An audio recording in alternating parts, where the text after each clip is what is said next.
Before the show, where we talk about Edge of Eternities. We're gonna go back to our regularly scheduled content with Squall, SeeD, Mercenary in just a second, but there's been some breaking news in the world of MTG for us Commander players, and we can talk about that now. Hey, Will. Hello, hello. I'm Pat. And this is some of the spoilers from Edge of Eternity. We're missing a Gruul legendary, but don't worry about that. Yeah, we Um, can at least describe what that Gruul legendary does sure. while we're going over everything, because I have it right here. I can read them off. Let's talk about the important stuff first, though, with the Sarima. So, spacecrafts and vehicles, to my understanding, are eligible to be your commander.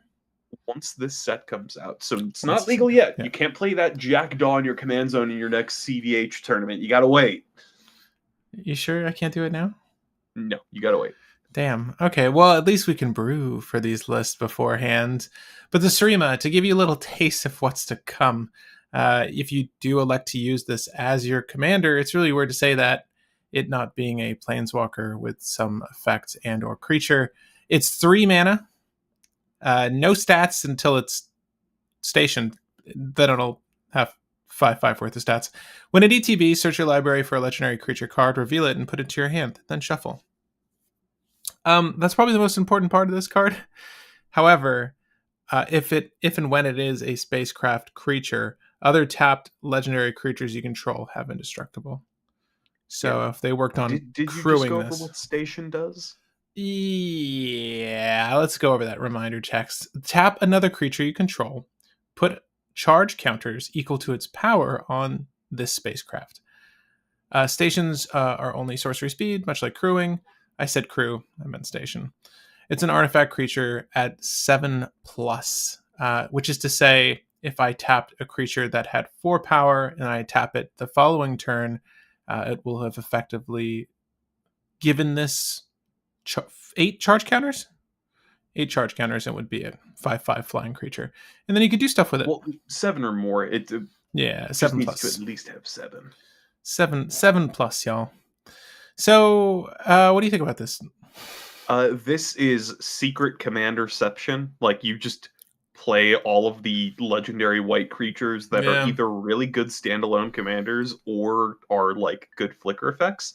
I think the dumb thing people are going to do with this is Felia, because Felia is the doggo that says when it attacks, exile up to one other non-land permanent and return it at the end step. So you just kind of keep attacking with Felia, keep exiling this, and keep getting legendary creatures every single turn until you do like Abdel, Preston, and one other thing to get every legendary creature from your deck into your hand in infinite 1/1s, and then you win the game with, I don't know, some random colorless commander that gives everything haste. Something along the lines Yeah, of good that. good luck with that. I mean, mono white dreams can come true sometimes. I mean, hey, the worst case scenario, this is just secret Heliod. Yeah. Can we just talk about how we barely took a breath from Final Fantasy? I just Final want Fantasy, that was so long ago, Patrick. I know. What are I you talking know. about? I know. Well, it feels that way with the lack of product, but I can see bright things ahead for us. We also got a few spoilers for Avatar. We won't look at that today. I just want to go over some of these cards real quick. Cythera, Super Void, Legendary Enchantment, 4 cost. Whenever a creature you control dies, each opponent chooses a creature they control and exiles it. Ooh, an eye for complete limb loss. At the It's a beginning of your Dictate of Erebos and Grave Pact, but exile, not yeah, sack. It's brutal, Grave Pact. it's definitely worse. Yeah, and wait till they make legendary enchantments commanders. I said this off That is camera. coming after Planeswalkers. That is Yeah, 100% after Planeswalkers, though, I let's be mean it's honest. legendary, man. I idolize the super void in the sky. Can't it be my commander? We all know of Cythera, but you know what's interesting? If they do open the floodgates like that, I don't even think I would care. Like it's got to be something really broken, but they've got a Yeah, crack team looking at these the, cards. the only Planeswalker I think I would actually be terrified if they made a commander is Tezzeret the Seeker, just because it's like ETB, find the One Ring. It's better Arkham. Yeah, kind of. I mean, that's probably not the worst thing you can do in the world, but it's pretty damn good. Does He put it onto the battlefield. Yeah, Okay, never mind. It's pretty good. yeah. Secret One Ring Commander. The bottom half of the effect, we don't need to read that. Don't worry about it. We'll talk about these cards in due time. We just want to give you a quick look-see at all of them. I, I think the best thing is Super the Void does Planeswalker. have a relevant bottom side, unfortunately. At the beginning of your end step, if Gosh, a player controls no creatures, sack it. But you get one of the exiled creatures back with 2 counters on it. that's not bad. What about Yeah. Sammy Ship's Engineer? And Sammy is the cat, by the Make way. boyos. I'm just kidding. Yeah, make boyos. Uncommon. What do you expect? Then we have Cezrel, which is actually a good commander because we Pretty have damn good, dude. Evolution Witness. So Cezrel, first off, is a 5-mana 2/5 flyer that says you may play lands from your graveyard. Seems pretty good. Whenever you sacrifice a non-token permanent, they know what they were doing when they mix those two effects together. Put a number of +1/+1 counters equal to this power on up to one other target creature. Not bad. Evolution Witness, get Lotus Petal into play, get infinite mana, and then with any Bauble or Spell Bomb in your graveyard, you just draw your deck and win. This can combo very easily because literally all you need to do is just go, I run all of the Bauble effects. I tutor for Evolution Witness. I win. Yeah. Some really And good value here. Anything that manipulates +1/+1 counters to any great effect will probably slide in here pretty easily. You're in green and black, you'll find all the things. You also have an excuse to just run all of the exploration effects because your commander is going to let you replay all of those fetches. So you are going to get rid of every land from your deck and guarantee that you'll hit just gas. Yeah, ramming up Excavator. Stocks In going the up. command zone. Yeah. Kilo? Apogee Mind? Is this one of the guys from Portal? Haste, when it becomes tapped, proliferate. We did it, Patrick. We broke freed from the real. Both Sculptor and Freed from the Rail. Yeah. I do like the card. Now we have a card that I'll let you talk about because you're happy about this in Oswald. Yeah. I mean, I just love cruelty. We don't have enough of it in the world. So bringing it back is Tezzeret. So 3 CMC, relevant cost. Most recoverable things hit 3 and under. So if he dies, but don't worry about that. Worry about that later. He comes in with 4 loyalty counters. Whenever an artifact enters, doesn't matter if it's token, legit, whatever. Put a loyalty counter on this guy. Great. I know how to make artifacts. So for 0, untap target artifact or creature. If it's an artifact creature, put a 1/1 counter on it. It's probably never going to be a creature unless it's Metalworker. Maybe there's something else relevant. You can tell me later. Tell me in the chat. -3. Search your library for an artifact card with a mana value of 1 or less. Great. Reveal it. Put it into your hand, then shuffle. Amazing. Just play. In any deck, this finds your keys. In specifically in One Ring decks, if you want this to be a grindy outlet, you can find Sensei's Divining Top, which will be an artifact that you play every single turn to get your loyalty up. Same with Animation Module and Retrofitter Foundry, which just let you make Thopter I know, tokens. I love the Retrofitter Foundry here. Is such good tech for this. Also, if you are in a deck like Psy Master Thopterist, you just toss this in. If you make artifact tokens, this goes in your deck now. Because ignore the ult. It just gets the One Ring out of your deck and then all the keys and stuff out of your deck and a bunch of other things. It's such a good card. Well, he won't get the One Ring, but... Yeah. I mean, hey, to be fair, this is a card that you can tutor off of OG Sisei. So you can OG Sisei to find the One Ring and then find your 3 mana manifold key that finds a manifold key and then just start doing the thing. I feel like you probably just stick... I don't want to get too greedy. I mean, I'll probably just stick to going 0 for a very long while. But no, you can do a lot with this card. Again, I didn't read the -7. It's the least relevant. I don't even think if you get to 7 you want to use it. I think you just want to go 0 at a certain point. Yeah, the only relevant thing on 7 is it makes your artifacts into creatures permanently. And for some decks, that's worth it because being able to, like, for an excessive example, having Seeker of Skybreak with your Time Vault is infinite extra turns. Now, will you ever do that? No, because Time Vault's not legal in Commander, but food for thought. I will, if you have a cube, have fun, especially one with Retrofitter Foundry. Shit goes Yeah. crazy. We get reprints of 5 of our shock lands. Excited to I see that. Correct me if I'm wrong. I think these are the 5 shocklands that were in Unfinity in this other space set. Oh, yeah, actually. Oh my god, I forgot how good these Unfinity ones look, dude. Yeah, they were sick. Damn, those are really Wait, sick.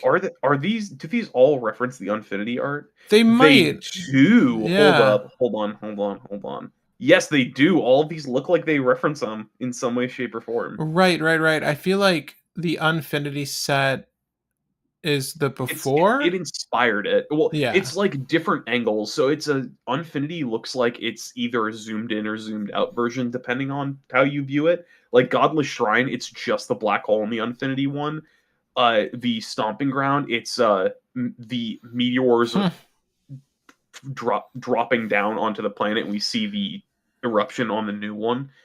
For Watery Grave, it's just a more zoomed out version of the lake thing. Sacred Foundry. I don't see a Death Star. Yeah, Sacred Foundry is looking like just the moon that blew up before the foundry got built.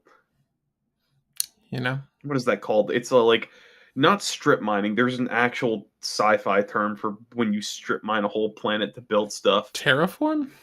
No, that's changing a planet into a non horrible planet. That's changing a planet into a more usable planet. There is some term. I'll probably in the middle of stream go like xenotriping or some crap like that. Throw it out But there. If it hits you, throw it out there. But guys, thanks for joining us for the show before the show. That's the newest set. Some teasers, some spoilers. Gosh, we got Avatar, we've got Spider-Man, and we got a little bit of magic.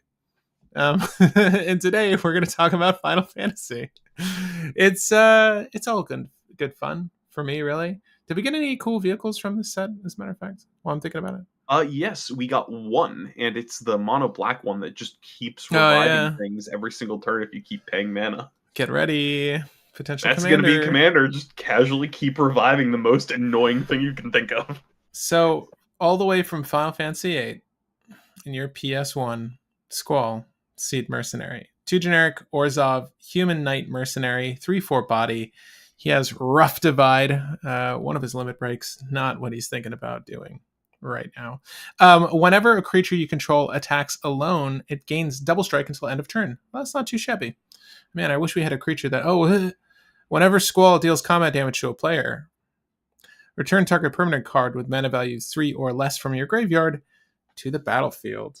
So low key, is this the best ramp commander, Will? Kind of. cEDH Squall Landfall. Yeah, kind Uh, of. Basically just Sun Titan in the command zone, but quote unquote better, quote unquote worse, because if you don't connect, you don't get anything, but if you do connect, you get double the things. You get everything. Yes. You get everything. This is bully that one guy dot deck. Right. So there's a few things you can obviously do with this. Like if you have some sort of self mill strategy, you can just pour out the combo pieces into your yard to win the game. I Let's mean, say a blasting station and a Leonin relic warder with a animate enchantment pre-war formal wear. or pre-war formal wear. Or there's a few lines of play we can do, and I want to narrow it down to as few pieces as necessary, because the other half of the strategy, if you watch any of our videos on the Final Fantasy sets and the tier list, um, is Putting probably, Renota to shame. I guess, kind of, but really putting everyone to shame. Because the way I see it, this works as a really good it works as a really good stacks commander to a certain extent. Depending on what your goal is, casting one spell a turn isn't the end of the world if you just need to attack once with this guy and win the game, right? So, if that's playing, Grasp of Fate multiple times to just remove the threats you need to remove. I think you're probably going to manipulate this with stacks pieces or hate bears that are 3 and under for the most part, and try to maintain them as the game goes on. Having things that are enchantments or artifacts that remove board as well is probably crucial. So we're going to probably prioritize those over instants and sorceries here, just so we can keep getting them back. I think the repeatability here is important. What bracket are we doing? Red. We're going to try to push Buying this to... 5. Yeah, I think we could push this to 5. I think we could pretty easily push him to 5. call me crazy. He's Dark Ritualable. We could put him down pretty quick. I'll put Lightning Greaves on this boy. We don't give a shit. I will say though, if you're gonna try to incorporate things like a Skrelv or any of the moms, you'll to give yourself protection to cut through any sort of blockers. Greaves won't work. If we push him out soon enough, though, you should have a target, right? Or your opponent may or may not want to block. And depending on how early it is in the game, you may not have anything of relevance in your graveyard.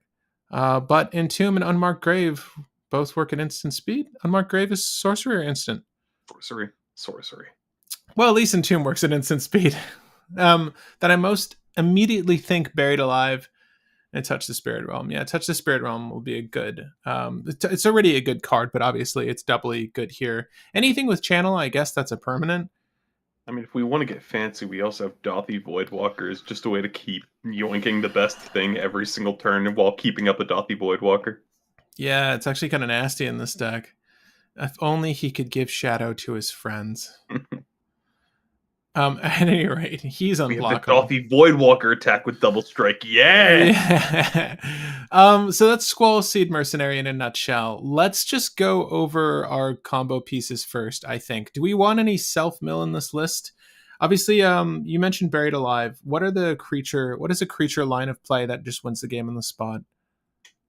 The Buried Alive pile is what's it called?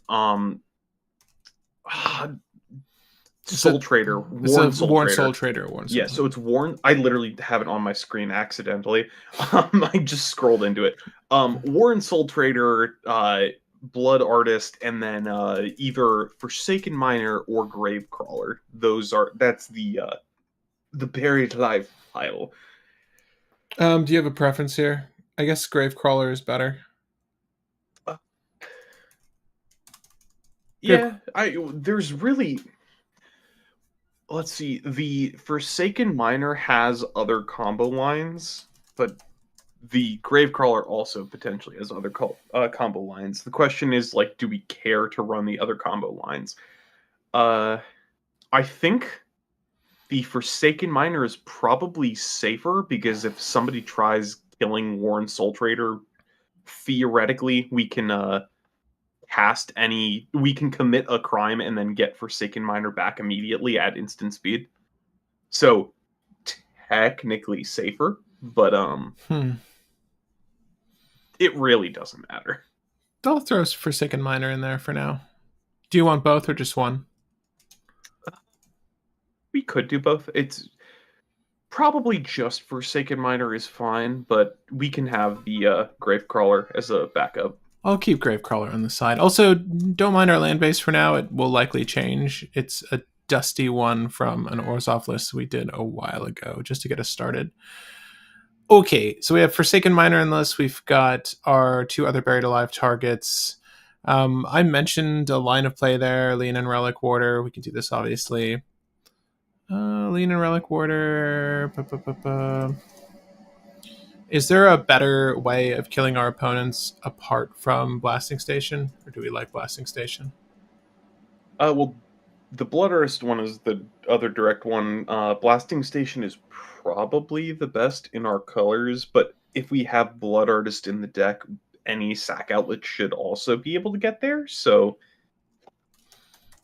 Do you care for the Animate Deads? Like, how many of these things do we actually want to incorporate? Are we trying to run lines of play with bigger things? Specifically Animate Dead and Dance of the Dead, maybe Necromancy, but I don't really care about Necromancy too much.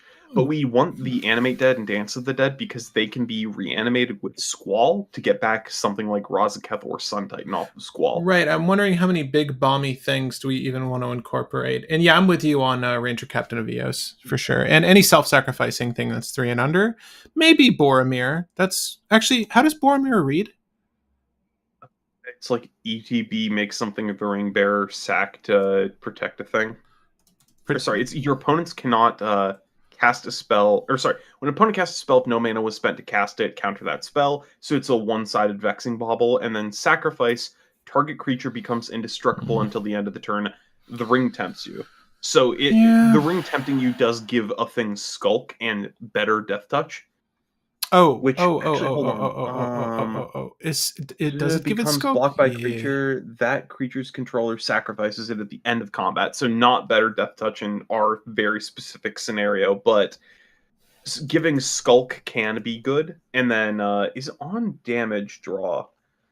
Attacks draw discard.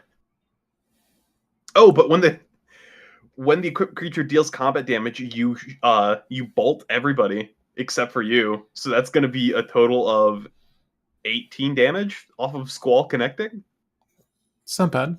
Well, provided we have the ring tempt us that many times. It's probably I just mean, yeah, Boromir but doing this. we play Boromir, sack Boromir, put it on Squall, and then Squall connects, getting back Boromir, sack Boromir, put it on Squall. Then the second Squall triggers. Then we get back Boromir, sack Boromir, put it on Squall, and then Squall's been tempted 3 times, so the next one is going to be 4. Yeah, yeah, we Like can't. that's You double attack. You do have to choose targets when those go on the stack, so you only get to do it the once per turn. But ill because you deal the first instance of combat damage, get the trigger, get the thing, then the second hit goes oh, you're through, and so then you get right. the other You're so trigger. right. Yeah, no, you're right. Separate phases. So you'll do like the first strike, double attack, damage step. Get to do the Boromir You thing. get jiggy Yeah, with it. You get fancy. honestly, not bad. Honestly, not bad, Boromir. I mean, if you got nothing else to do, Yeah, we I mean, don't. worst case scenario, he's a vexing bauble, and then best case scenario, he's a potential alternate win con because turns out dealing 9 to each opponent every turn is pretty good.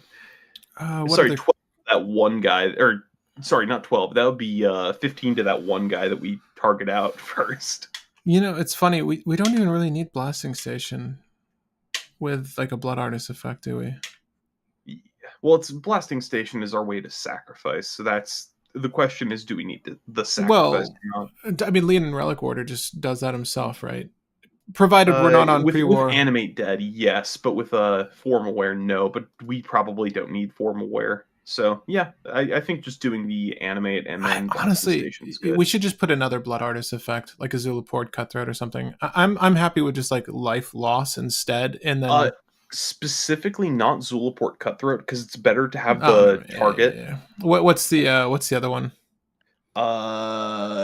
Let There's a me check couple. because There's one in Orzhov that's new. there's a new one that came out like in the Foundation set.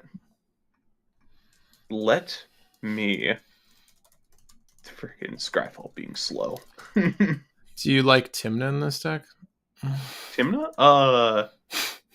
We're attacking with one thing every turn. Double Timna's gonna be a draw 1. double strike. Timna's gonna be a draw 1. I'm pretty sure. Is it? I How does think she read if they lost life this turn? yeah, for each opponent who's been dealt combat damage. Not if we're bolting everyone for 3. At the beginning of your post combat, you may pay X life, where X is your opponent's dealt combat damage this turn. Yeah, you're only really hitting one Okay, person. So draw 1. hear me out. Okay. Sephiroth. It's a way Oh, that we can oh. sacrifice stuff, Mono and a way black? that we draw, and another blood artist effect. It's actually Sephiroth! probably pretty good. Shit. He kind of just works everywhere, doesn't he? Yeah, the other one I was Enters or thinking of is attacks. Vengeful Blood Witch. That's the Foundation's blood artist. Whenever another creature you control dies, what if it's only Squall, though? My issue is that ETB. It's isn't it May? Yeah, it's May sacrifice. Oh, shit. Yeah. Dude, really, with it being Sephiroth, I didn't expect there to be a May. You think Sephiroth falls to friendly fire? No. Well, honestly, yes. He light Nibelheim on fire. Like, this is not a guy who shows You think restraint. that's friendly fire though? Nah, fuck Niflheim. There's nothing friendly about that fire. Whenever another creature dies, yeah, target opponent. So this is crime committing. Okay. Also, do we want Mesmeric Orb, considering the fact that we want things in the graveyard? Yeah. Yeah. Sephiroth. I want to tell you, like, I don't know if you know the American Dad Stalio Contos song, but like No. that is stuck in my head every single time I hear anybody do the Sephiroth song. I completely forgot the post combat text. No, it's okay. I was honestly thinking Timna would work on connection. Sephiroth sounds perfect. Yeah. There's also, I mean, again, any sort of double strike shenanigans that we want to incorporate, we should probably consider. I also think that evasion might be useful by way of equipment and or enchantment. And even if those things were removed, Squall will bring them back, provided he gets through, right? Um, Also, one of the best removal things you may be able to run is Skyclave Apparition. Just keep giving people spirit tokens that don't matter. well, I mean, they'll Well, block. that's giving them bodies, actually. Yeah, I'll put apparition on the side for now, but I don't disagree. It's not a bad piece of tech. We want Recruiter of the Guard, correct? Probably. Also, more ways to sacrifice things. Yeah, like if Sephiroth comes into the field and just stabs Recruiter of the Guard, that's okay. Yeah, Sephiroth is just the ultimate way to sack a thing, so I don't think we're getting better than that, but I will look at that. Right. Do we want the One Ring? Do we need the One Ring?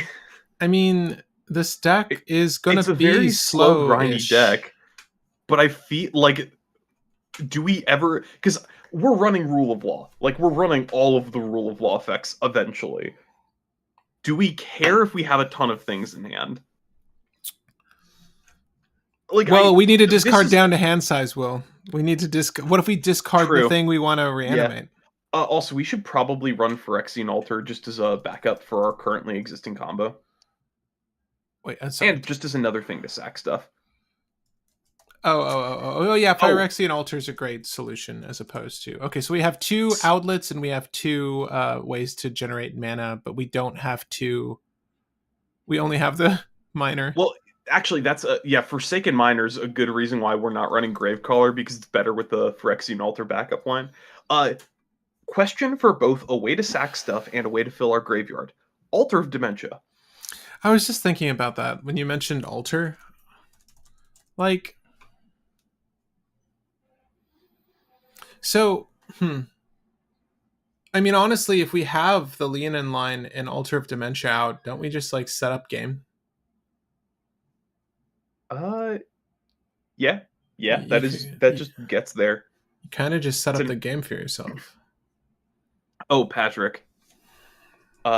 We totally forgot, I think, one of your favorite cards that we could play, and it's very good. Aura of Silence. Oh, yeah. That is brutal with Squall. Right. Again, any self-sacrificing permanent like this is great. Dauntless Dismantler. Oh, shit, yeah. There's so many good self-nukers. It's so funny because we don't really commonly play these, but Dauntless Dismantler's really good card.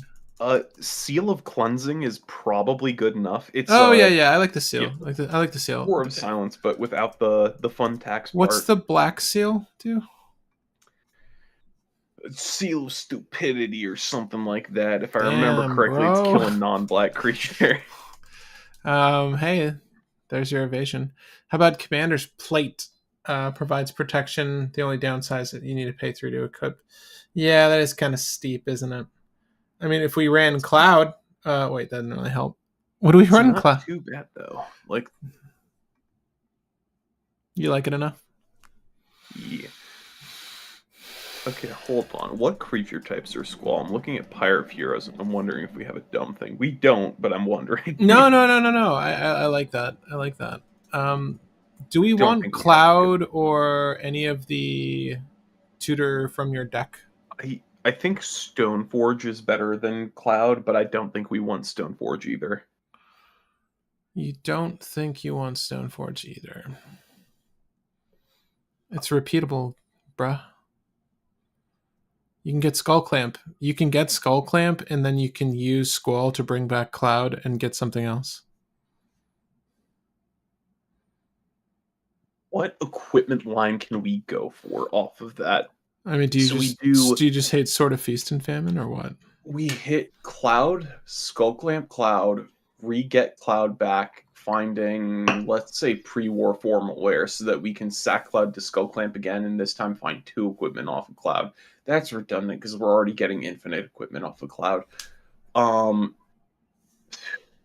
Is there an equipment that gets a creature in the graveyard? I don't think there is, but I'm going to look at equipments really quick just to see if there is a line, because that is honestly a line we can do. Yeah, off the top of my dome, I don't know. How do you guys feel about Cloud, Midgard, Mercenary? I know Sephiroth's in the deck. That's not necessarily why I want him. They're both good. Yeah, you got the best protagonist in this deck. And Cloud. I have no negative feelings towards Cloud. I'm just shitting with people. Yeah, I like Cloud. I like his Bolt Spolder. A weird shoulder piece. Yeah. Dang it, Illusionist Bracers. Why couldn't you be triggered abilities instead of activated abilities? Is that what it says? It's activated abilities, yeah. I was like, man, let's do Illusionist Bracers. Do you want to triple down on his effect? I want to freaking quad down. I want to get 4 things back every turn. What lands do we have that say sacrifice do a thing? Are we missing any outside of the fetch lands? Like, are there just good utility lands that sacrifice? Cabal Pit is probably the only one outside of fetches that I think we run. Strip Mines. That's the dumb thing that people have been saying with Squall. You just make it so no one has lands. I kind of like that. That's like that. Also, do we want Expedition Map and the new map as just ways to get all of those fancy lands into Tand and then into Grave? I do like Cloud Skull Clamp, honestly. Let's just add that for now, but we need to add other things. Payoff. Just you draw, Will. You're just drawing, man. What more do you need? I mean, at that point, just have Skull Clamp. Like, you don't need Cloud for that. Just find other things. No. Come on. I don't want to use a DT on a Skull Clamp. Let me just put Squall in the battlefield, dude. But you'll use a DT for Cloud to find a Skull Clamp and nothing else. No. I'm happy to bury his ass or entomb. We just put entomb. Unmarked grave. Can't find. I know, but I'm thinking about the Skull Clamp here. Okay. What if we self mill? If we want Cloud to give us a way to get around Thorkel, we could get Cloud Steel Kieran. Your opponents can't win the game. You can't lose the game. It's Platinum Angel, but an equipment. Is it an equipment? It's an equipment creature, but it's an equipment. Let's do Mesmeric Orb Basalt Monolith while I'm thinking about it. You mentioned Meso Orb a second ago. I do think that this is a deck that benefits from it, especially if we're running Dothi Void. Did I put Dothi Voidwalker yet? I will say, if you do Mez Basalt, don't go full mill. No. Until you find the combo. To anybody who wants to play the deck, don't go full mill. Yeah, or open the armory. Give me 1 second. You're mentioning...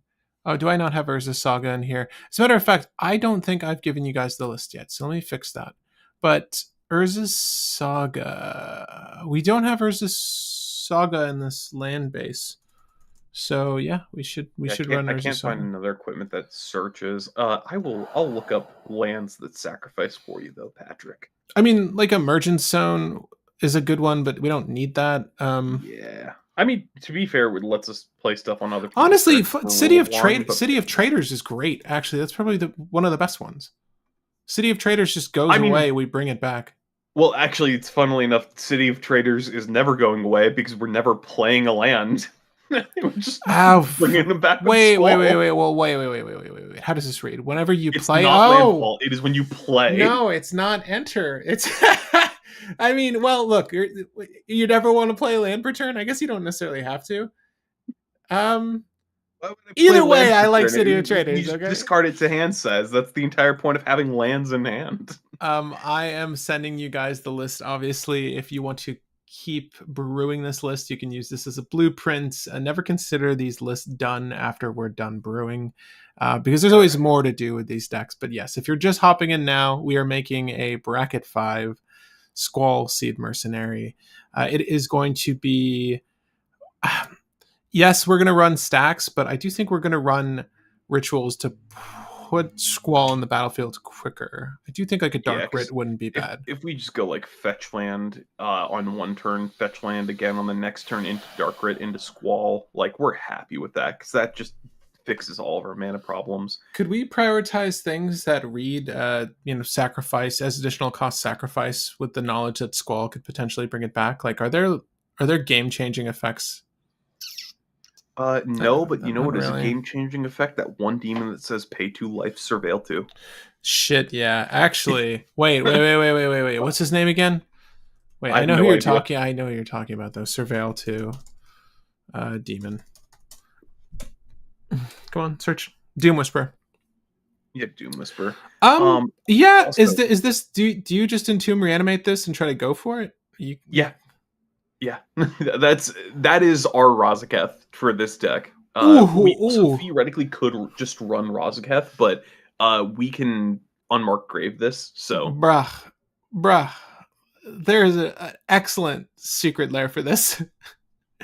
I have it on screen now. You'll see it in a second. This looks uh, so cool. Yeah, we're gonna use horrors from oh across the yeah, plains. I see the horror poster. Yeah, Yeah. it ain't 50 Uh, cents, but that's not difficult to. also, also, I have the sacrifice lands up here for you, Patrick, and I will give all the non-traditional ones, and you can tell me what you think. First, Myriad Landscape. They come Just into get play 2 lands. tapped. Yeah, the lands come into play tapped. It itself comes into play tapped, but it gets 2 lands for 2 mana. Fabled Passage, it comes into play untapped, and you get a land into play untapped if you have 4 or more lands. Um, I'm good on that. That one's basically just good enough fetch because it's like the first one's going to enter tap, but the Right. ones after that are all going to enter untapped, so that's good enough. Phyrexian Tower, sack creature, get 2 black. Yeah. Yeah, actually. Because it honestly, I like Phyrexian Tower because there might be an instance where one of our hate bears is getting in our own way, and if we provided we fail in our main phase, we just go to combat, bring the thing back. Yeah, I like that a lot actually, and it's ramping you to black, so yeah, that's yeah. really good. Next is Strip Mine. Oh, put it in. Next I put it in already. Yeah. Next is Ghost Quarter. Sack Uh, and its controller may search for a basic and put it into the battlefield tapped. nah, it's a little Um, slow. Do you have Lake of the Dead on that list? I don't know if we have enough swamps, but yeah, I don't think that we want Lake of the Dead. Field of Ruin. Sack destroy non-basic land an opponent controls. Each player searches for a basic land. mm, mm, mm, Um, Next is Urza's Cave. mm. Sack get any land from your deck into play tapped. What land are we really? It's jonesing Strip for. mine and fetches. Yeah, red. I'm 100% on the Doom Whisperer plan. I love that card. I know it's existed for a long time. It just you never really run it. Is there another? Speaking of demons that I love, Villas. I Is there an excuse to try to jam Villas in this list? We're not He's really if paying you life. lose Phyllis is life, usually better if we have like Necro or Naws in the deck. whenever you lose life. Right. Um, Yeah, that's Wasteland, by the way. Wasteland is another strip mine, but it hits non-basics, which it hits everything for us. yeah, I think we're on Wasteland. It's 2 to do though, right? No, it's 0. Oh, yeah, we're on Wasteland. Uh, Urza's Cave is does Urza's Cave just get your strip mine or Wasteland? I mean that's just what we're probably doing. We have to pay 3 for it, but It's it rough. does keep it recurs to get whatever with a Squall. Like it will inevitably get all of our fetches and things out of deck. Here's why I want to do this, and thanks for looking this up. Actually, I think it's important that we have things to do with Squall because just pushing him out onto the field, if you don't have anything to recover, it's kind of useless.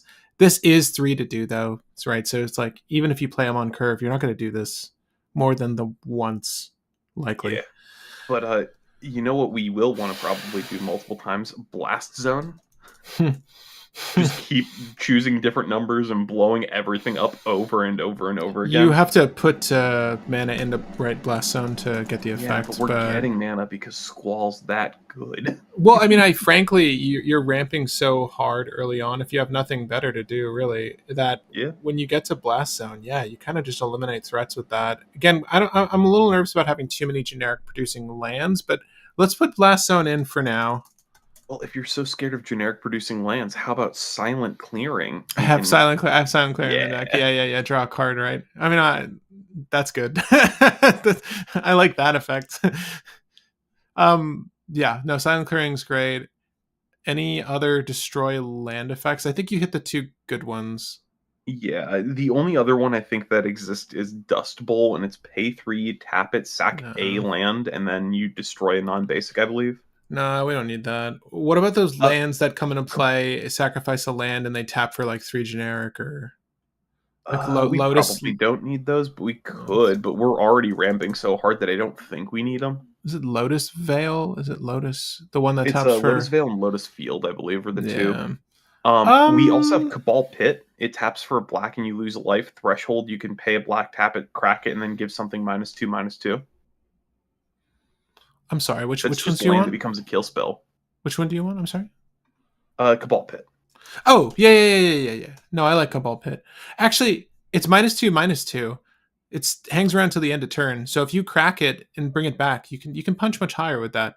It's Yep. actually a really good kill spell for the deck.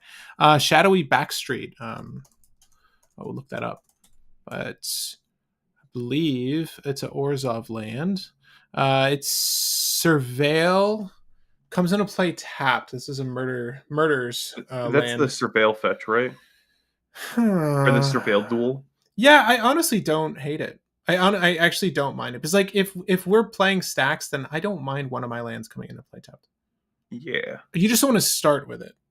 This is a land you fetch when you want it, and certainly not before. I'd probably reach for this earlier though. Like once I've got everything established, we I've could gone try it so. for now. We could try it for now. Yeah, well, yeah, it's just a fetch. It's a good thing to fetch. Or sorry, it's a target for a fetch is what I mean. Right. Uh, we're not running Raph's Edge. I see this, and I only played this in Sasaya, and it's in Sasaya as a potential alt win line. For those who don't know, Raph's Edge is a land that you can pay for, tap it, and sacrifice a land to have this deal 1 damage to any target. Probably not. My computer is stalling, but you can believe Will. I was gonna look up Wrath's Edge for you Well, guys. it's a RATH, not WRATH. Oh well, even still, it was having the day of its life. Yeah, that's Scryfall. That's not your computer. Okay. Scryfall's a little jittery right now. Gotcha. Yeah, we can avoid Wrath's Edge, though. I do like it. Any Ron Spencer art, I'm gonna enjoy. All right, I think that's it for utility lands we want to incorporate.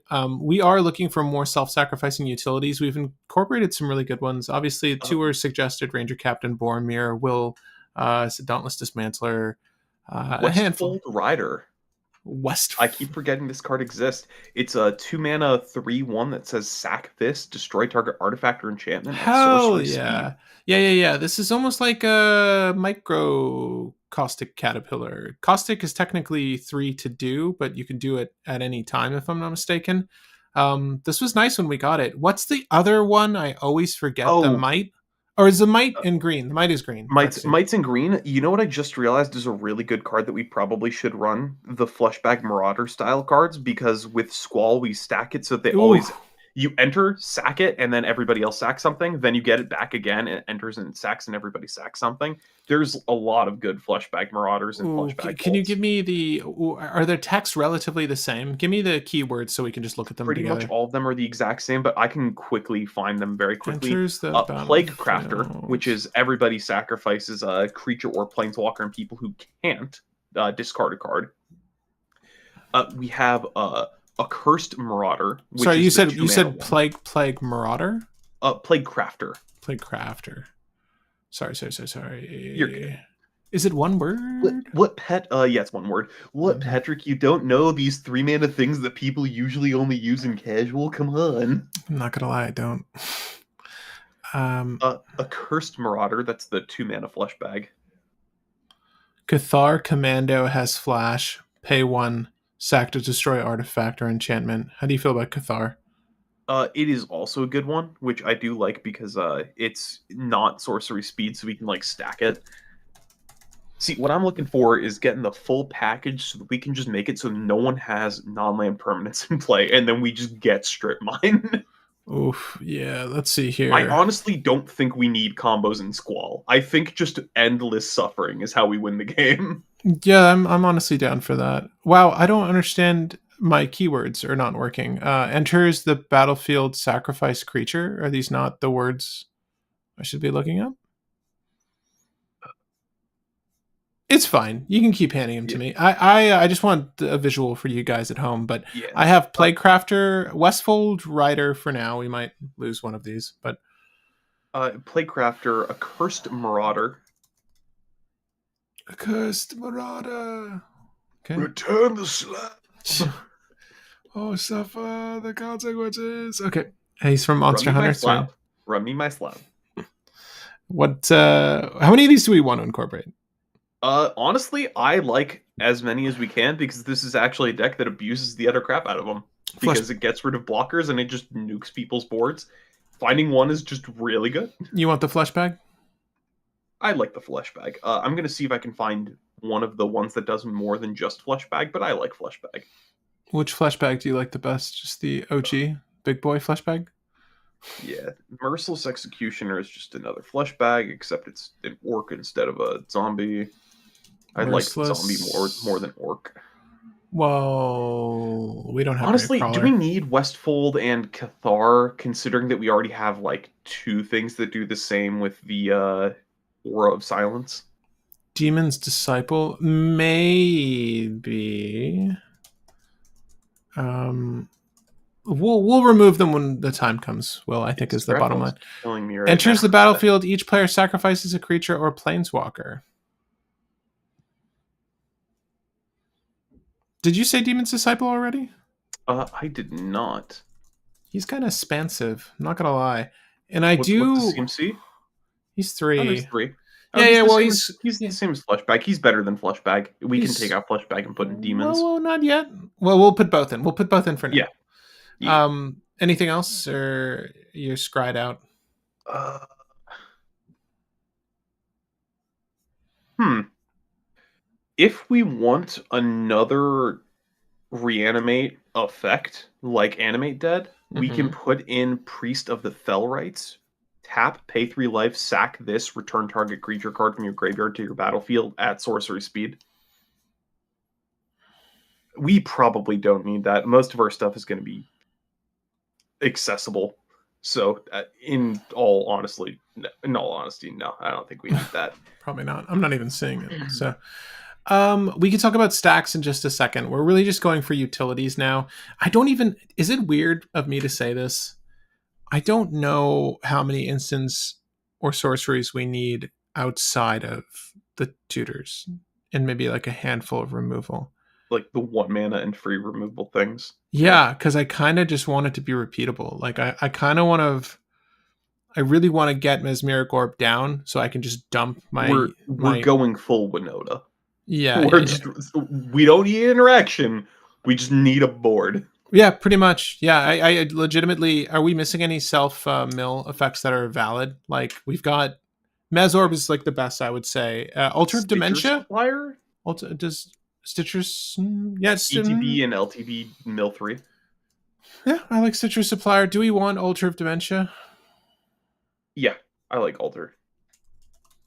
Oh, did I do? Wait, we did Altar of. Wait. No. You Altar of did the altar Brood. of I'm saying dementia, I Altar think. of the Brood. Altar of the Brood. Altar of the Brood doesn't mill us. It mills everybody else. Oh, that's right. That's why that card sucks ass. Well, it's good. It's good if you're milling everybody. But I don't like it. Demon's Disciple. Personally, I'm with you though. I'm with you on how it works, but I think that Squall probably wants to mill himself. Shoot. Yeah. Okay. Any other self mill beyond those 3? so what about Benevolent Bodyguard? Sack this creature, target creature you control gains protection of a color from your choice until the end of the turn. It's Mother of Runes, but instead of tapping it, you sack it. I'd rather have mom. Okay, that's fair. Yeah, because I want to focus on bringing back other things. I appreciate that though. Do you want the Skrull, Giver of Runes, Mother of Runes? I'd like those. I do very much like those because protection and removal. Going to a stacks piece for a second that is also sack effect, but we're not using it for its sack effect. Contamination. At the beginning of your upkeep, sack this enchantment unless you sacrifice a creature. If a land is tapped for mana, it produces a black instead of any other type or amount. How much is contamination? 3 or 4?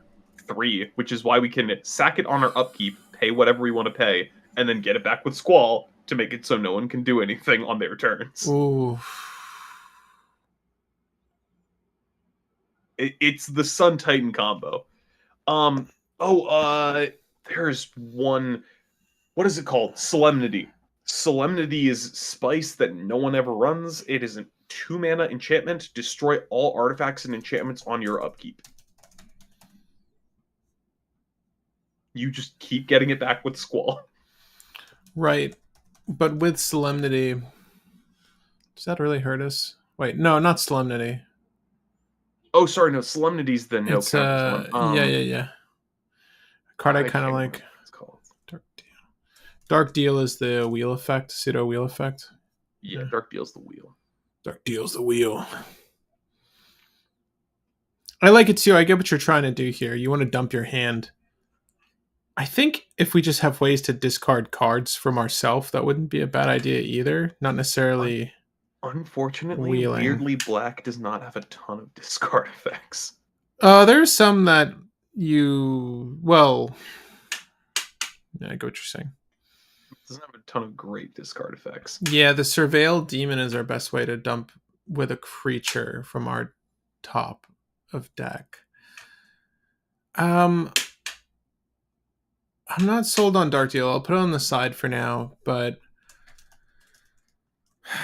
I'm trying to think of the thing you're thinking about. CMC 3 or less. I think we're fine with just playing the things in our hand because worst case scenario, they counter it and then we get it back with Squall. Right, in an ideal world, yeah. Provided Squall's there. Think of the worst case scenario. Like somebody makes it so that we lose all of our combo cards. We just strip mine them and blow up their boards repeatedly, and then slowly beat them. Yeah, slowly beat them. I mean, down. six per turn is not that slow. Right. I'm thinking with contamination though, like there's a small window of time where that's just off. Yeah, but if we wanted, we could just bring back a creature that we sack to contamination every turn and just don't make white mana for the rest of the game, and we're fine with that. Probably, yeah. Someone's gonna have to win with artifact mana, some form of artifact ramp. Oh, you mean the artifact mana that we blew up? Yeah. Blood Pet. Actually, you know what's funny? We don't even need white mana because we just keep draw passing until we discard the hand size and then bring it back with Squall. Blood Pet. Do you want Blood Pet, Will? It's like another Lotus Petal. I don't hate it, but I don't think we need to rush Squall out. Yeah. I think our game plan is like we play one stacks piece and then we play Squall. Well, I mean, Blood Pet is essentially Lotus Petal, right? Apart from not giving us 1 mana of every color. Once we get Squall in play, yeah. Do you not want both? I don't think we care about both. I don't think we care about Blood Pet. Actually, you know how you want discard effects? Sure. What do you think about LED? Well, I mean, I guess that's sort of like... That is all or nothing. I mean, you've got to... Do we want to risk it? Because that's a turn 1 Squall. But then... Yeah, well, if they just nuke them, then we're out of the game. Yeah, I could see someone doing that. Like, depending on what's in your grave, even if it didn't, I think someone would kill Squall just because they think it's clever. Like, even if your grave had jack shit to do, like, they would probably kill Squall anyways. I don't think giving someone that opportunity to fuel their ego and or make an actually good play, I already foresee it. I'm like, I'm going to do this thing. It's going to be dumb, and then I'm going to get punished for it. Ranger Captain comes back. Yeah. Also, Heliod Ballista combo with Entomb is a combo enabled by Squall.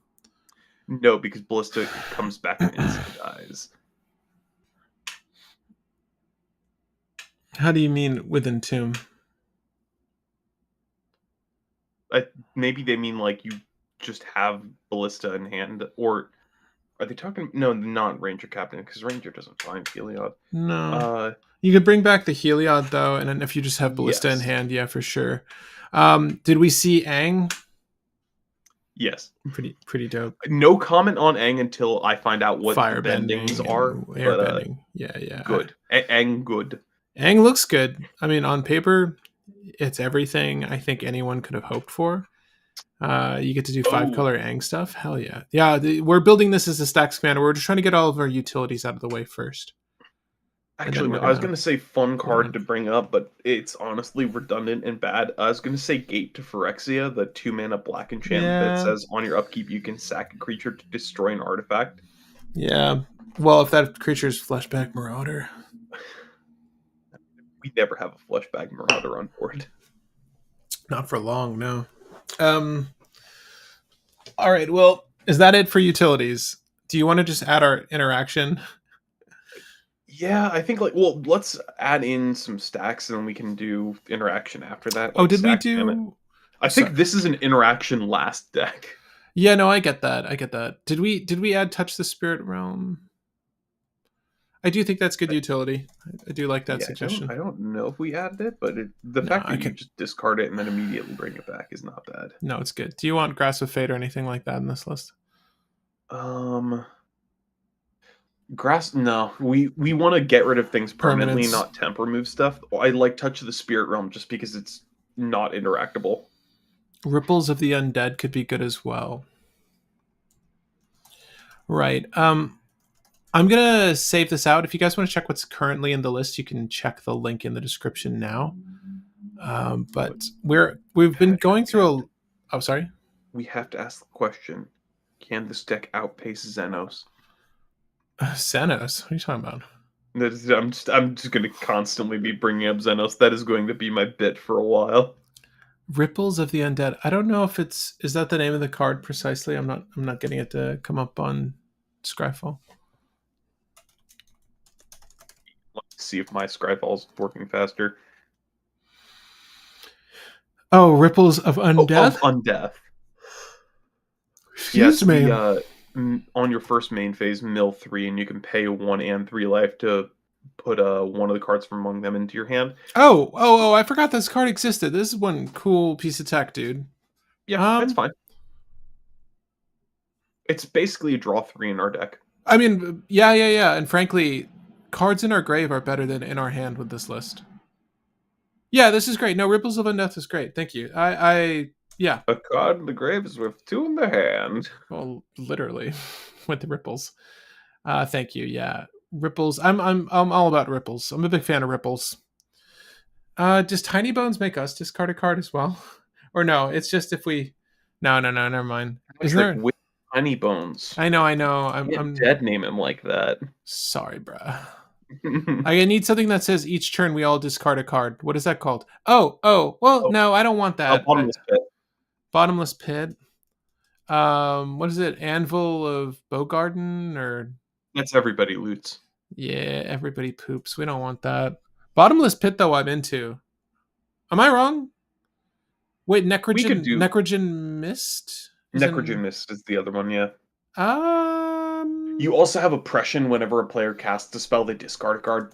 That's also very good for us. I really like Oppression. Wait. Oh man, I'd like me some Oppression, please. Yeah, just a handful of Oppression. Do we want Bottomless Pit? Are we going to be this guy? Are we going to do Bottomless Pit and I mean, shit, heck, dude, Bottomless Pit with a rule of law effect is just a miserable game, and I'm down for that. Yeah, for everyone else, we don't really mind. I don't really mind. I think that's great. Do we have Rozaketh in the deck? No, but do you want him? Well, here's the funny thing. I kind of want Rozaketh only for the fact that we will be hard casting him. Like, that is not hard.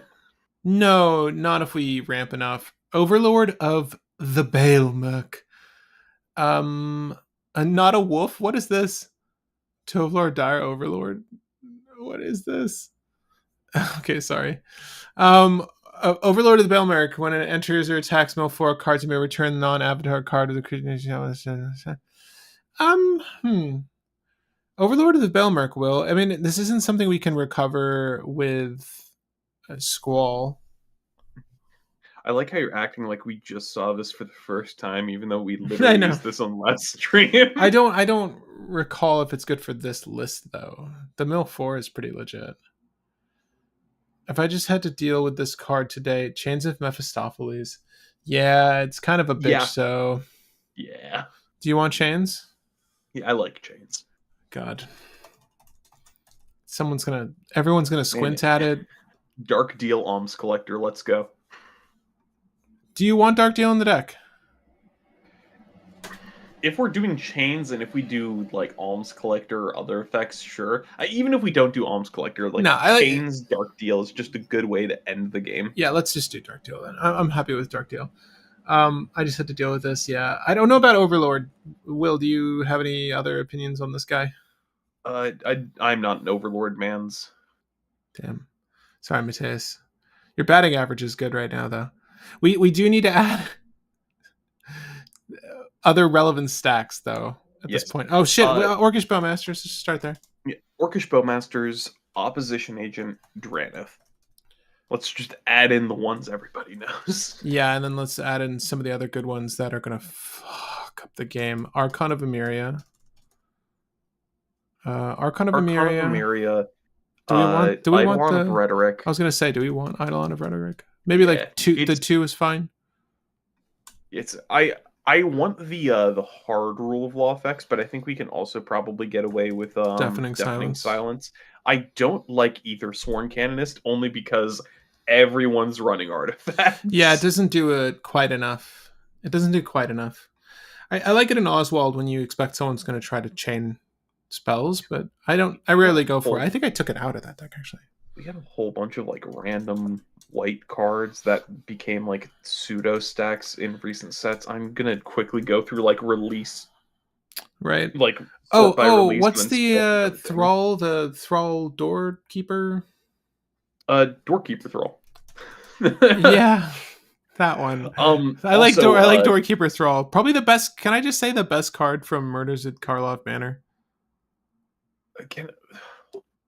It's a very good card, but I'm going into the mental of like we did get Null Rod doesn't really hurt us.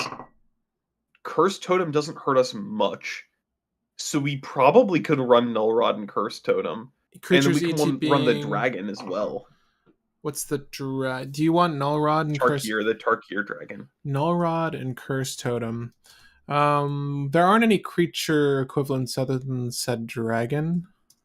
I am quickly running through options, which to try to find that. Do we even care about what's that called, dude? The one ET being Torp Orb effects. Torp Orb effects. Winter Orb? Wait. Oh, your Orb of Dreams. Everything enters tapped. Not even that. No. Torp Orb. Do we like ET? How many ETBs do we have here? I guess it fucks up Leonin Relic Order quite a bit. Yeah, but like if we're doing the activated ability of Grave Miner, or what's his name? Forsaken Miner. I don't think it matters, bro. I think we can use Torp Orb. What are the orbs and moons that help us? Are there any new orbs and moons? Am I mistaken? Is Mesmeric Orb too slow? Mesmeric Orb is for us. I don't think it's too slow, huh? 3-mana Thalia that just makes our opponent's stuff enter tapped. That's a good one. Big Thalia, yeah. Thalia, Guardian of Throbbin? I think so. Or Heretic Cathar. I don't know. Little Thalia is Guardian of Throbbin. Big Thalia is the other one. Okay, weird question. Do we actually even care about Grand Abolisher? Because we're not casting. No, I think we're fine without Grand Abolisher. Yeah, I don't think we care about Grand Abolisher. We can actually use Dampening Sphere. We could actually use Dampening Sphere. Dampening Sphere is very good. We're not casting stuff. Clarion Conqueror, that's the dragon. How does it read? Uh, Oh. Artifacts, creatures, and planeswalkers cannot activate abilities. Hmm. Yeah. Like it's gonna shut down specifically Warren. Warren Soul Trader gets shut down with our lines, but if we have that in play, we're just wrecking the game. No one's gonna be winning until we just beat people down.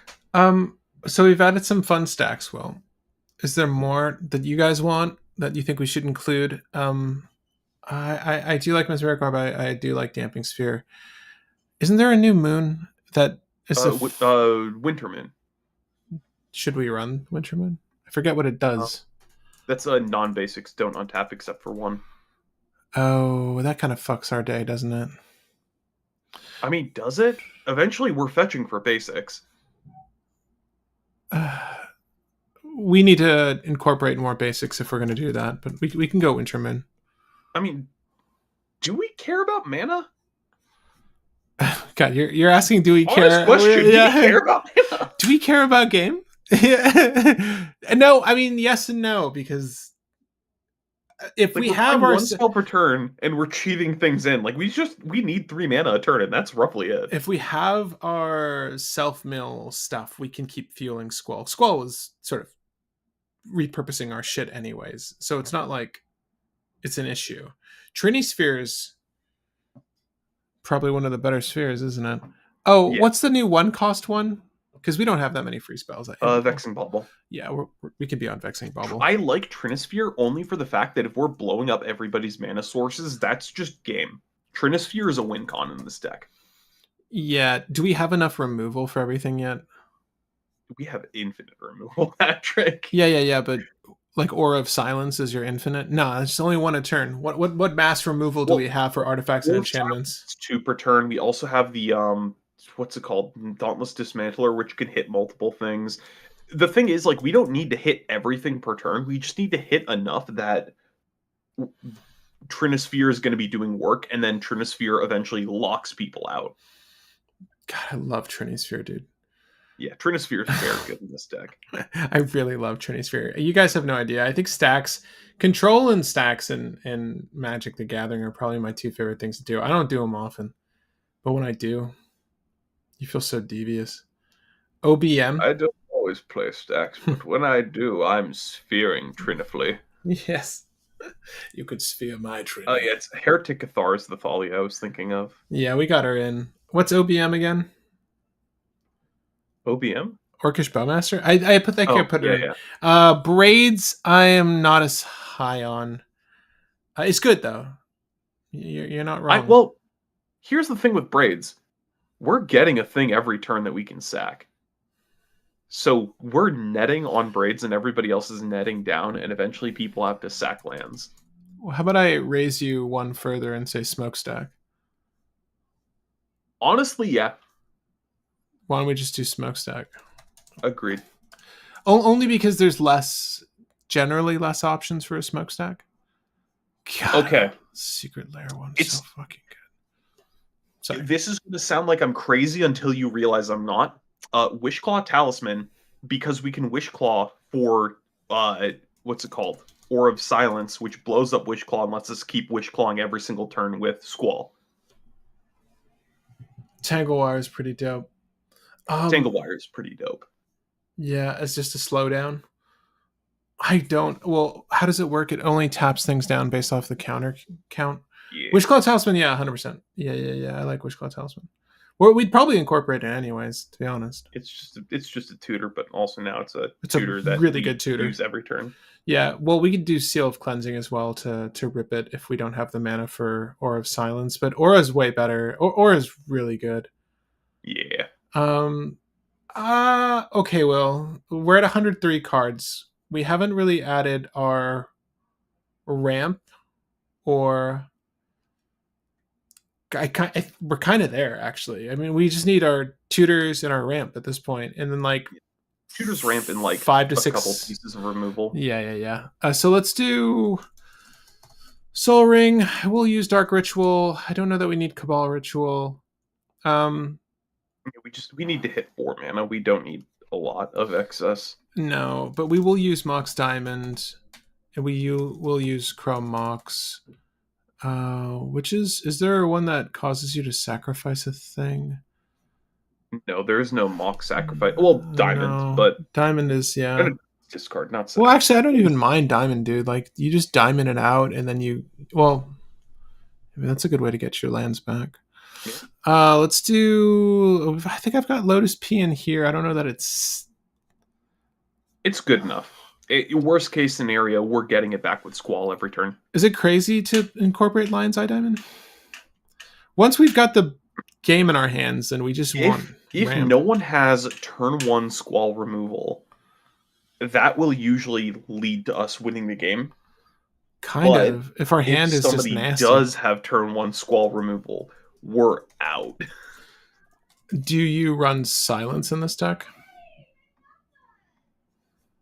It's interaction. If something happens and we can't squall it out fast enough, silence is a good protective piece. You can't squall it out. Okay. I like this term we've created. If we can't squall it, then yeah, silence it. I'm sorry, am I missing ramp? Soul Ring, Dark Ritual, Mox Diamond, Chrome Mox, Lotus P. Do you want Mana Volt in here? Uh, There's 3 CMC things we want to just push that I could see us yeah. using it. The only reason why I'm like iffy on Mana Vault Life is loss. just because Squall's 2, not 3. So we're wasting a mana for something, but also it should be good enough. Should be good enough. It's basically a dark red. Not quite the same. Did you want Tanglewire in the list? I'm sorry. No, I do think we're fine without Tanglewire. In all honesty, it's like a very decent maybe. Also, Patrick, can we say like staxing everybody out for the win is winning through Squalor? Yeah. I just want that to be the term. Yes, you could. You could say that. All right. That's it for ramp, I guess. What do you want as interaction? Deadly Rollick. Do you just want like the free ones? I guess like Snuff Out, Deadly Rollick, Swords Plow, and then I don't care about Snuff Out. Do we want to run the 2-mana one? I don't think we really care about the 2-mana ones. Which 2-mana ones? The Vanishing Verse. Do you want Split Up or anything like that, or Damn? I think we can do Split Up because we can usually. We don't want to attack with things because we need the double strike. So Split Up is a little difficult. Damn is better. I think Damn is better. I'm gonna put Damn in just because there's that new secret lair that looks really good. Split Up I'll put on the sideline for now. Are there any other cool? Because we should have a lot of mana near the end of the game. What's that one that has Overload that destroys all opposing artifacts and enchantments? It's not Overload. I think you're talking about the cycle. Yeah, it has a cycle, just a high cycle Particles. cost. Yeah. What is that? Dismantling Wave or Disruption Wave, one or the other. I think it's Dismantling Wave. I think we could technically use Dismantling Wave as like it hits everything, but we're usually fine with our stuff getting blown up because we just get it back. Does it hit our shit too when you cycle destroy all artifacts and enchantments? I'm a little bit more iffy on that now. I like Damn as well. I think Damn is maybe the right choice.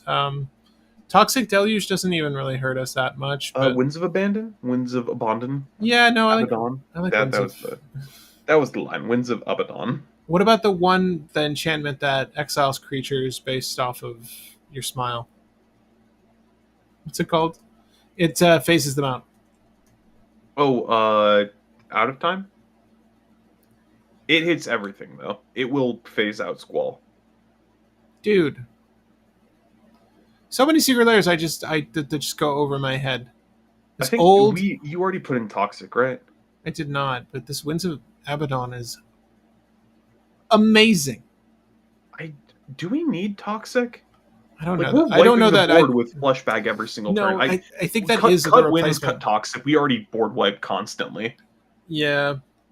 I do think those could be sidelined. We need to prioritize the permanent based removal here. Sorry I'm late. How's everyone? Really good. Excited for my weekend. I've just been waking up really early. Tomorrow's no exception.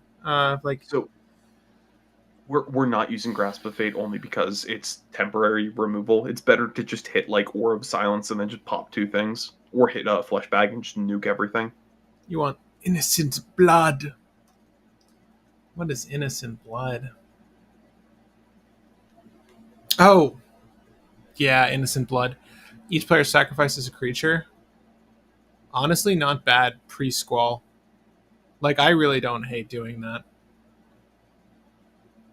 It's not bad.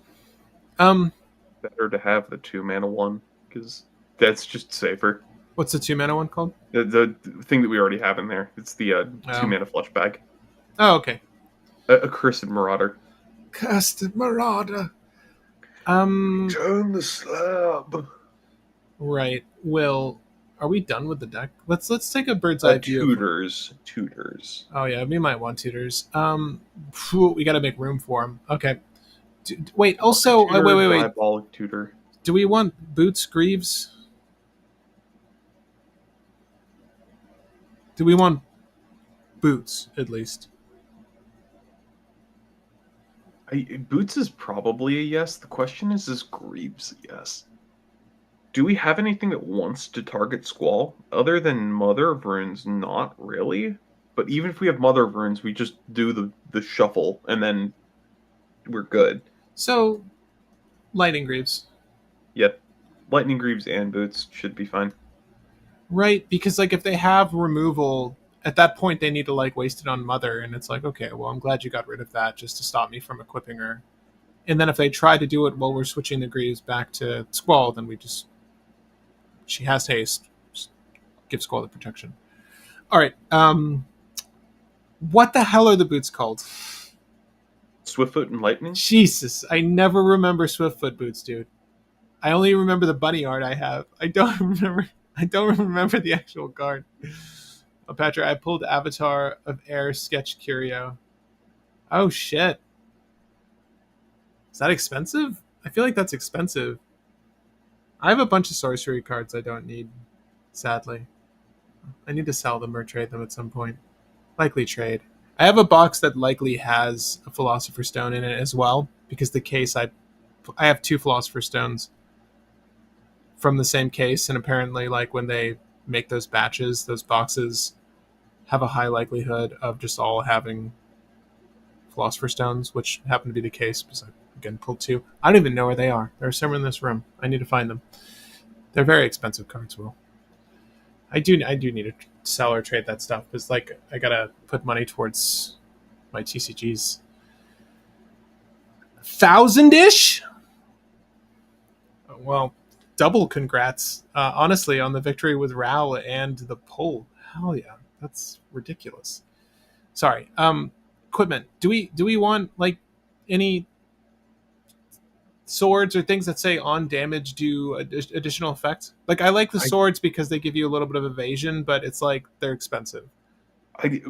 We have so many board wipes that I don't think we need them. We do not need evasion. Okay. But you don't want any equipment that says like when you damage this opponent, look through your deck for this card. Like they're either going to be ramp, deal damage, or draw. Those are like the 3 things that you'll realistically see. I don't think we care about any of those. Tutors. Demonic Tutor, Diabolic Intent, Imperial Seal, Vampiric Tutor, and Enlightened Tutor. That's it. The 3 1-mana ones and the 2 2-mana ones. I don't think we care about any others. And then Entomb and Unmarked Grave. Got those. I have Demonic, Diabolic, Imperial, Vampiric, and Enlightened. I was thinking for a second we were only in black. Okay. For me, it's extra ridiculous. Fair, but that's amazing, dude. Victoria, I've been playing One Piece for so long. I have like all this shit over here. I have the new set. I've got this box I won from an event.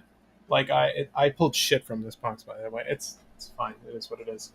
But the most expensive card I've ever pulled was like, I don't know. I sold a card for like $120 when I pulled it. It dipped below that ultimately. It was like the Wanted Luffy, the earlier Wanted Luffy, the red one, the 5 cost Luffy. The original wanted Luffy. I think that was the most expensive thing I pulled, and I pulled a wanted Blackbeard. But I've sat next to literally right next to 3 people that have pulled mangas in sealed events, and it's like, I couldn't just be that guy over there. I've been fortunate enough to win those sealed events, but like it doesn't. I would rather have the money card.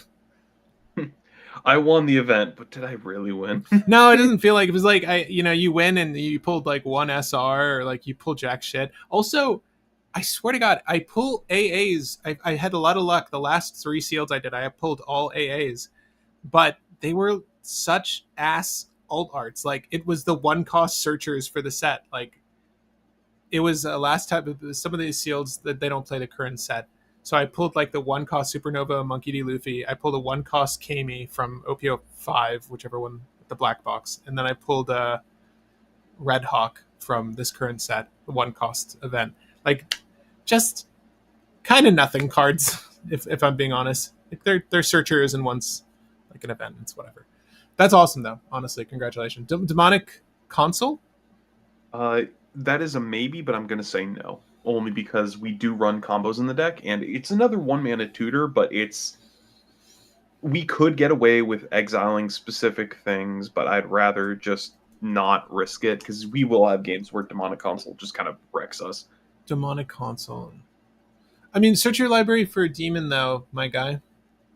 Don't we want our surveil demon? Demonic Consultation, my bad. No, I'm sorry. Yeah. No, Demonic Council. Yeah, Demonic Console is the consultation. Or Demonic Council.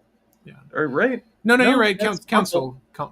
No, it's Council. Yeah. Okay. Like Count. It's Demonic Council. Yeah, that's the Delirium one. Yeah. Why not? I don't need another demonic tutor, right? I don't know that we have. No, fuck it. Why not?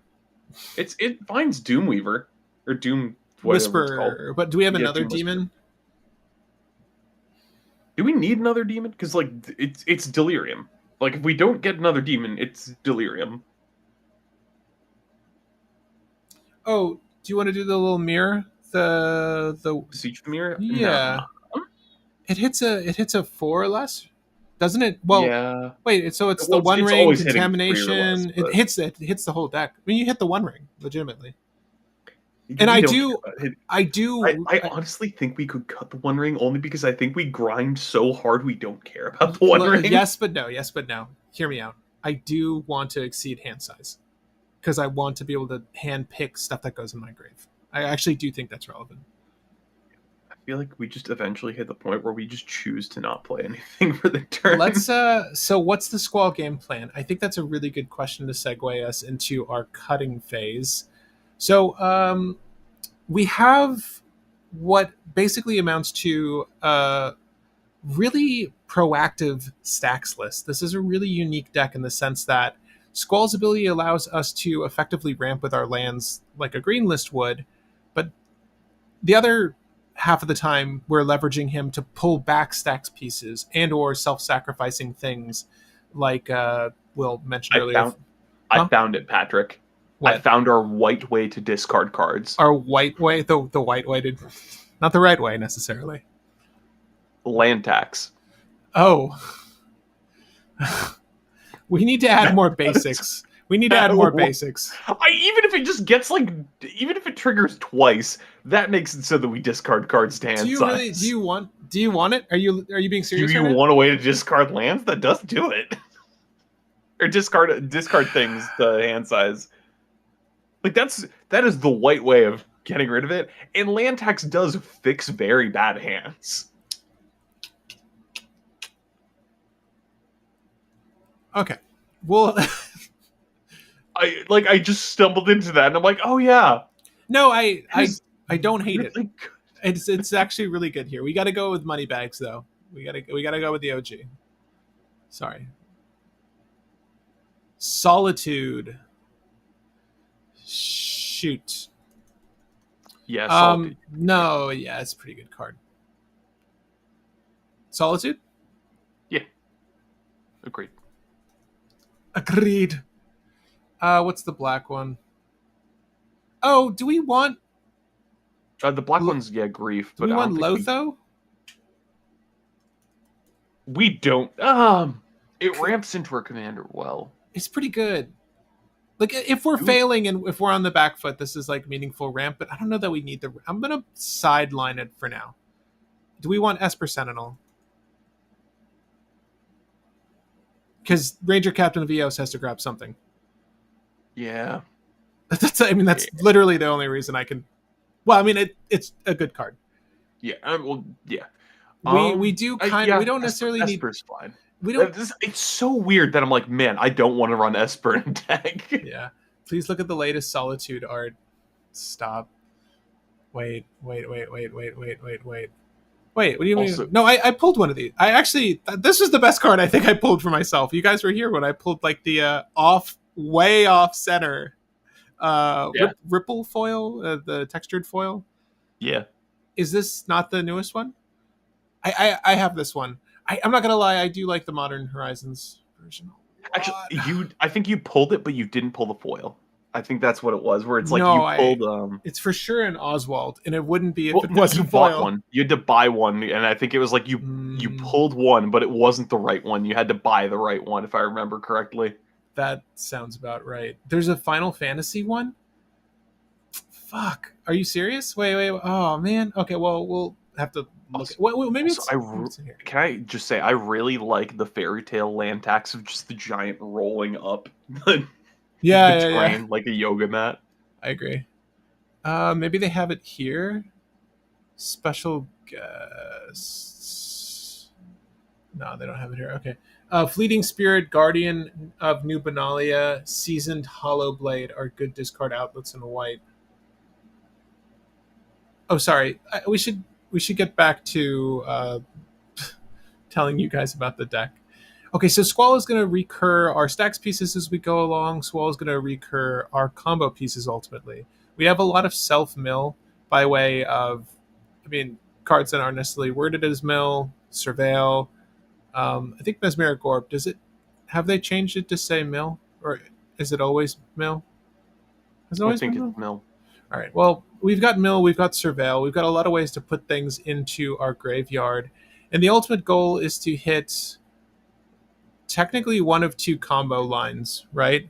They all use Forsaken Miner though, which I'm not quite a fan of. I think we should maybe put Gravecrawler. Well, no. We have Leon and Relic Warder plus Blood Artist as one loop, and then we have Forsaken Miner and Warren Soul Trader as the other loop, and Warren Soul Trader can be replaced with Phyrexian. So we have two different cons in the deck.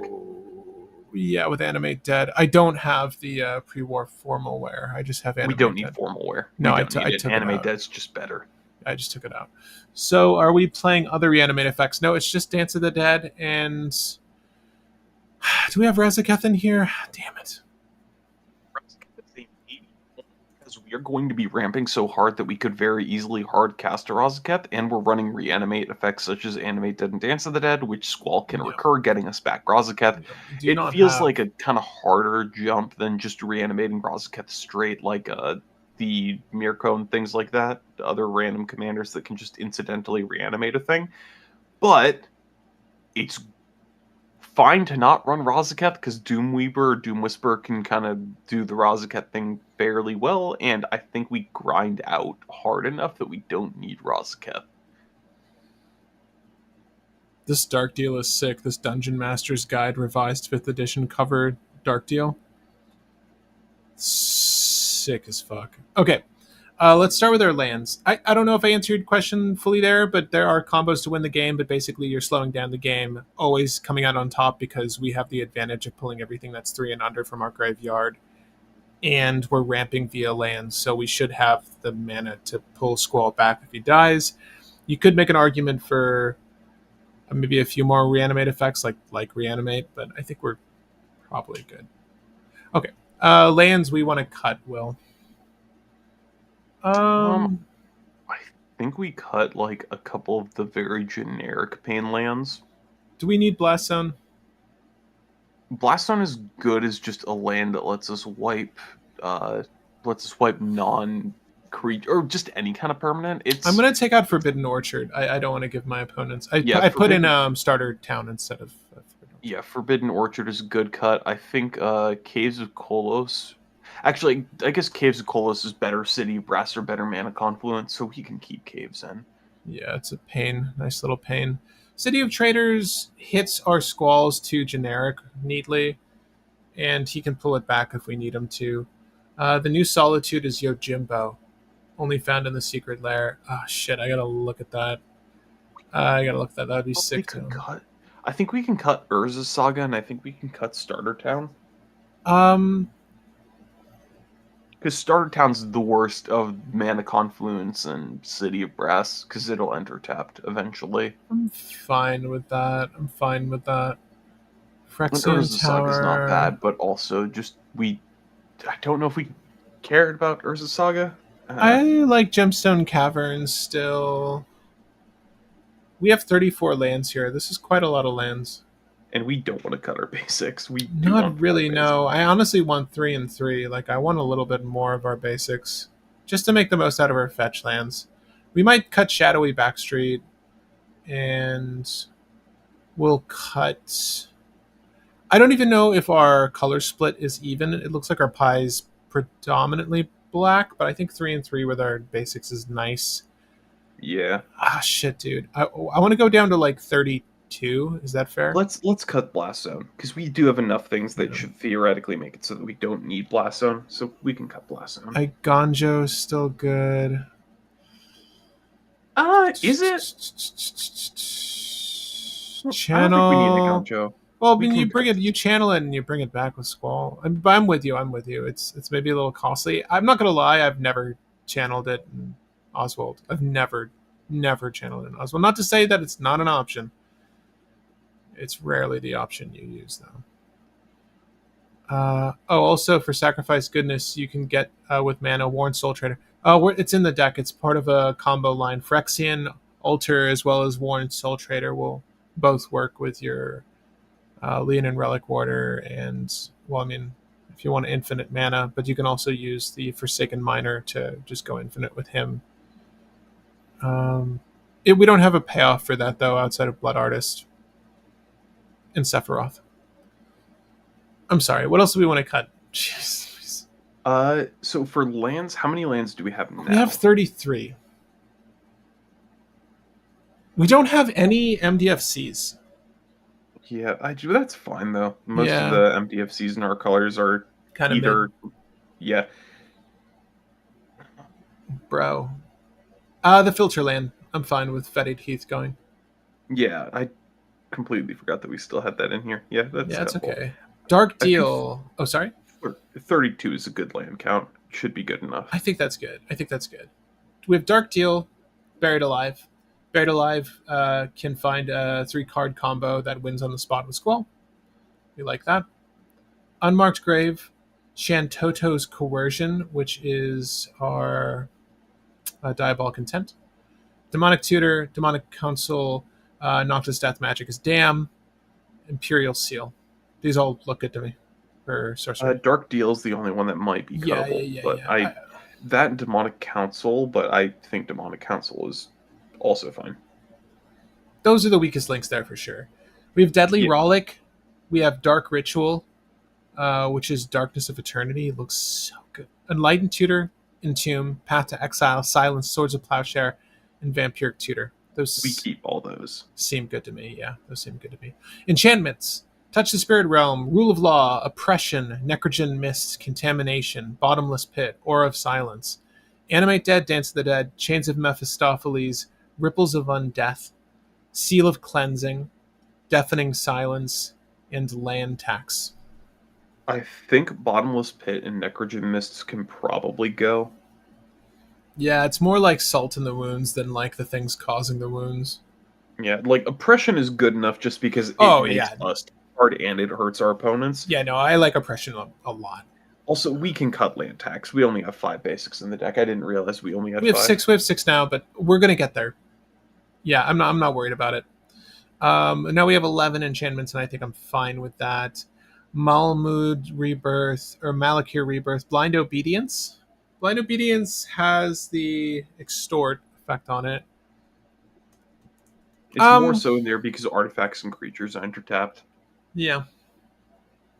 I don't think we need it, only because we're wiping everything. I don't think that we care about just tapping things. We also can probably remove the the one Thassa because of that, but I think Thassa's better only because it hits, or Thalia, my bad. I think the Thalia is a little bit better because it makes lands enter play tap, meaning that we can hurt fetches.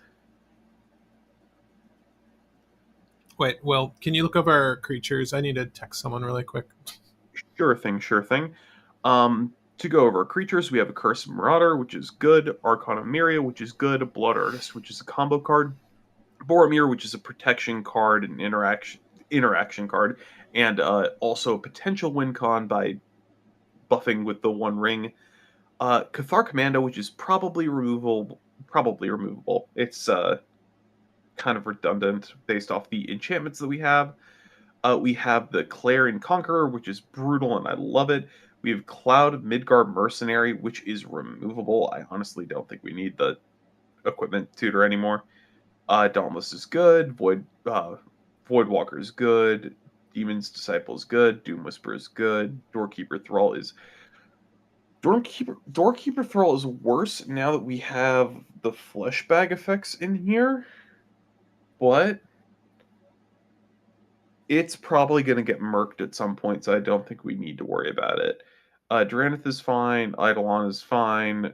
Esper is fine. Flesh bag's fine. Forsaken Miner's a combo card. Giverns is protection and evasion.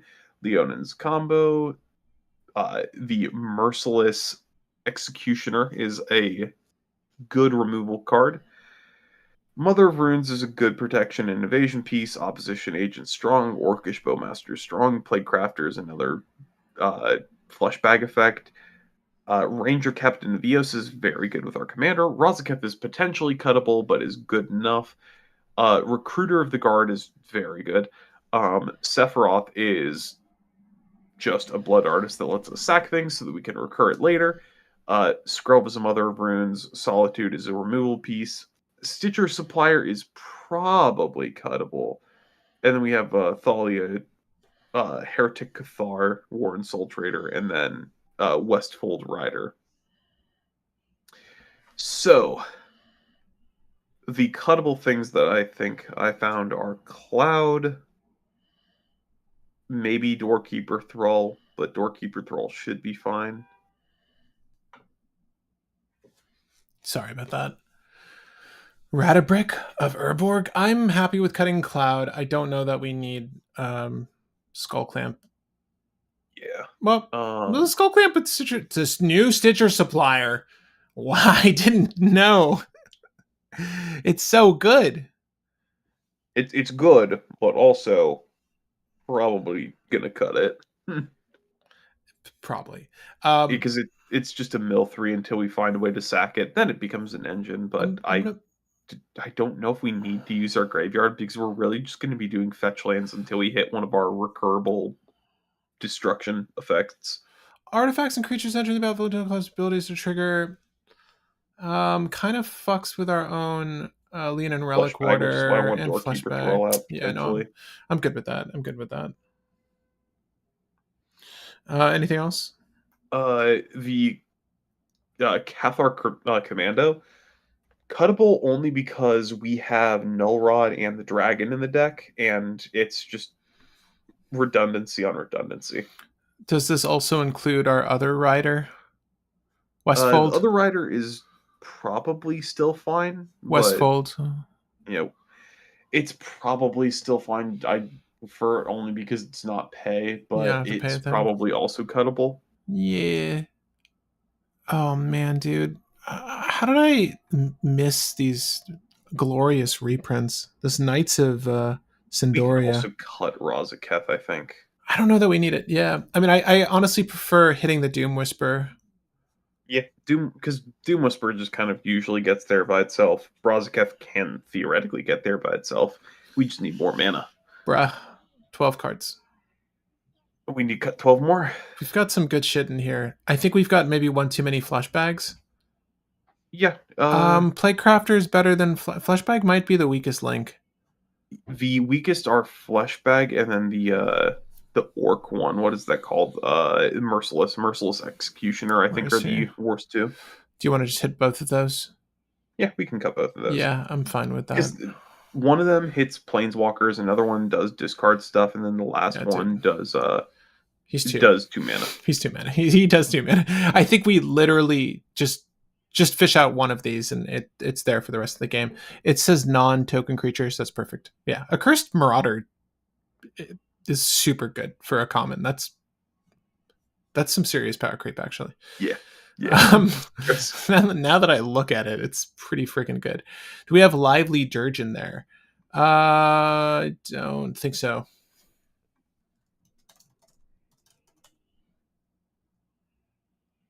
Just Lively Dirge.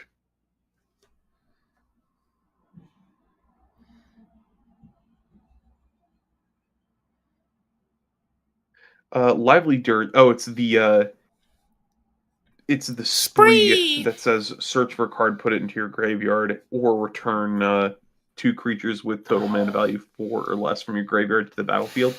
Solitude. Wait, Solitude's 5. It's a 3 mana search to graveyard. I don't know, man. Do we need it? I don't think so, because I think I don't hate we're it, though. kind of a grindy deck that just wants to find Buried Alive and then Yeah. just insta-win, and if we don't find Buried Alive, we just run down people's resources. Let's take a gander at our artifacts right quick.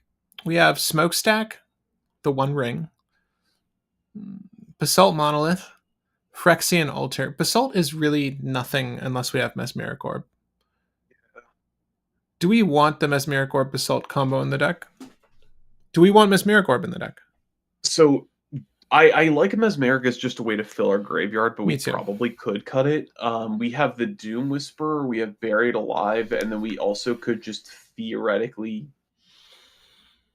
wait until we find one combo piece, then entomb to get the other combo piece. Yeah, I feel like if I have Mesmeric Orb, I should be playing Basalt Monolith because this is a deck that cares about my grave, but Basalt I feel a little iffy on. Also, the things that we use to find our lines are Buried Alive, the Doomweaver, and Wishclaw Talisman, just by stacking out the game and keep giving and blowing up Wishclaw Talisman, getting a thing every time. So we have 3 different ways to just kind of one setup build. We can cut Mesmeric Basalt. Okay.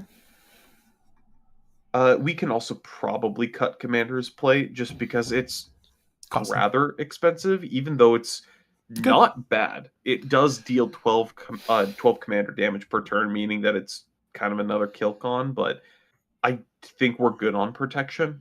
I don't know that Cursed Totem does enough. It also shuts off our mom effects.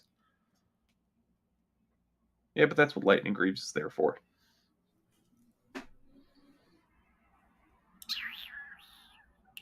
Well, I mean, Lightning Greaves doesn't give evasion, though. True, but we punch hard enough. We don't need evasion. What board are they going to have? We have Fleshback Marauders. What are we trying to shut off? Just like dorks? Just generally anything that would be a good effect. Maybe Cursed Totem is cuttable. Of the stacks, yeah. Well, we need to cut 7 cards. I'm just trying to find the things that feel. Thrasios. We're Cursed Toteming at Thrasios. Oh, okay. Because Thrasios is like the meta right now. Hasn't it always been? No, it's shifted, but yeah. Children of Corliss in the deck? No, the one that gains life. We don't need a white fog. Yeah.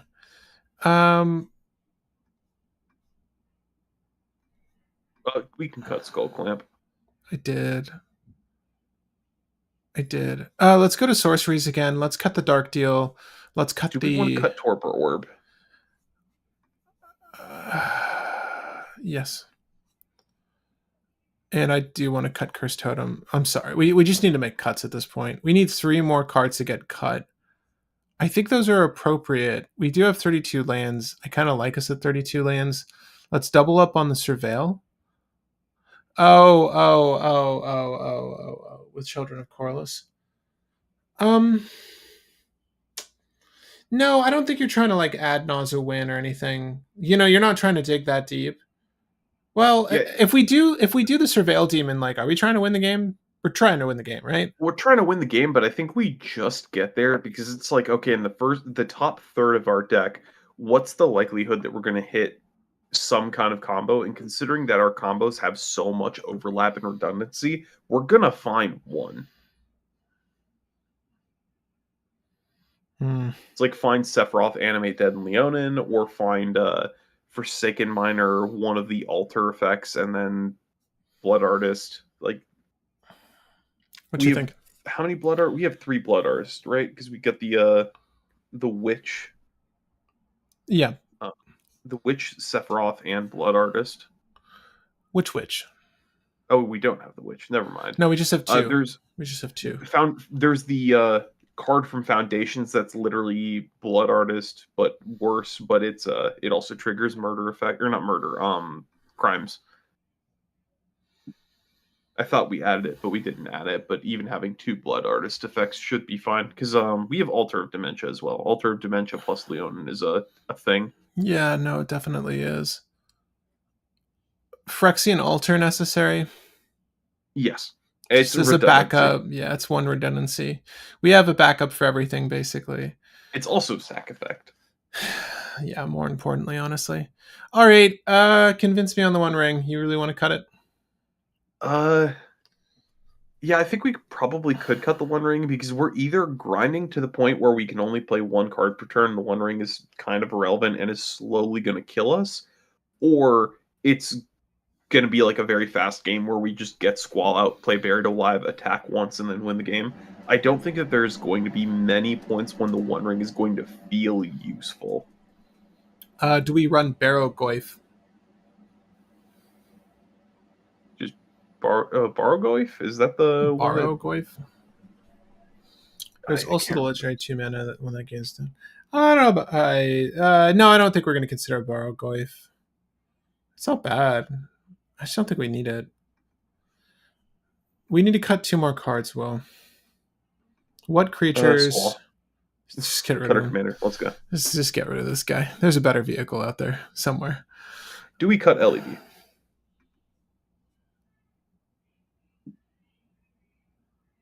Do you like to live dangerously? No, I don't think we. No. I think that's the opposite of what this deck is trying to do. We're trying to play it safe, just not with anyone else's shit. Our stuff. Their stuff can go. Winter Moon will. Winter Moon is a nice stacks effect to some degree. Maybe Mana Vault? I don't know Mana Vault. Do we have a way? Do we just run Ravages of War? Do we run Ravages of War and just bring our own lands back? I'm not even joking. I guess Contamination is our Ravages. I mean, yeah, if there was a deck to Armageddon, this might be the deck. I don't know that we need Winter Moon. Would you rather? Nah, I don't know that we need Winter Moon. I'm fine without it. Yeah, that should be fine. Gotcha. Now we're good?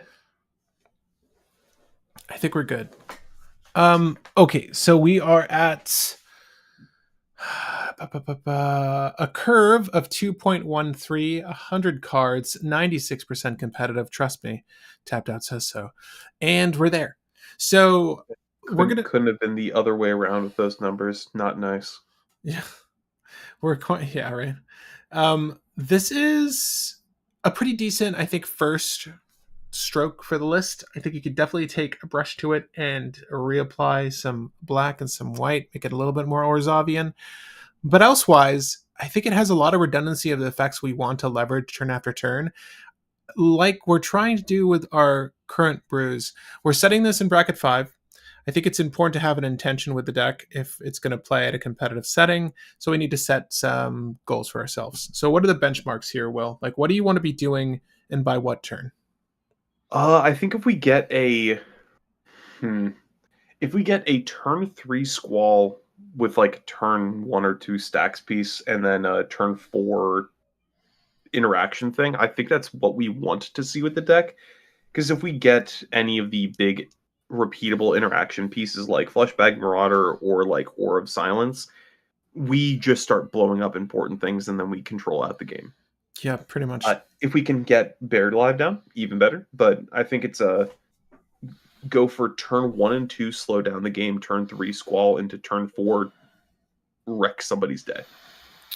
I think that is a fair ask for the deck. I think a turn 3 Squall sounds fair. and then, like what Will was saying, ramp into some sort of hate piece to slow down the game. This is not the hand that will do it. Disruptor Flute for Thrasios instead. I like Curse Totem better. Yeah, Just I hate don't. on everything. Yeah, I don't think we even cut that though. We have two lands, excuse me. Seal of Cleansing, Opposition Agent, Boromir, Buried Alive, and Altar of Dementia. Honestly, this isn't a bad hand. It's just very slow. We need some form of ramp. I know we're moving on, but Hope of Jiropur are worth it. This is the one cost It's legendary to artifact silence creature. somebody. It's self-sacrificing. Most importantly, it needs to deal the damage. Like, it can't just be an opponent that was dealt damage this turn, correct? Then you can sacrifice Correct. it. Yeah, so it will be slow. I don't know that we need a single target silence in that way. I would almost Here, like rather Isochron Scepter and just have silence on a stick or something. here's the reason why I don't like Hope of Gearper very specifically.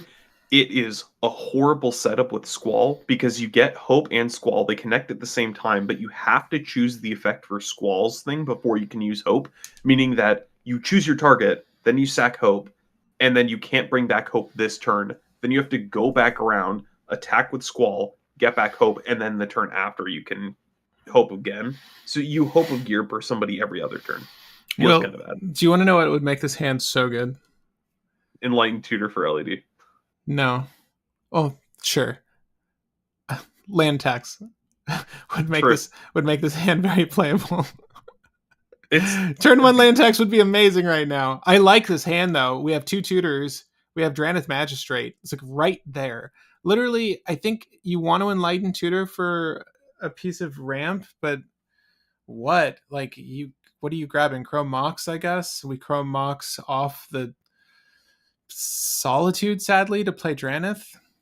Yeah, that's probably how you go. The issue is that we still need to try to find Top deck a a way to land. get Squall out. Yeah, we need top deck a land or just get Because dark we don't red. have a fetch land in hand either, which kind of hurts. No. You kind of want to start with a fetch land. It could be even Prismatic Vista. Like, I'd be fine with that. This is so close to being good. I'm curious to see what our top deck is. If it is good, then we'll keep it. But it's just one card shy of being a really decent hand.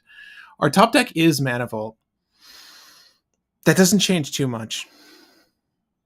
We're closer to Squall, don't get me wrong. Like, you could literally just do Silent Clearing into Mana Vault and then Enlighten Tutor for your Chrome Mox, and then you would have all the mana you need for Squall.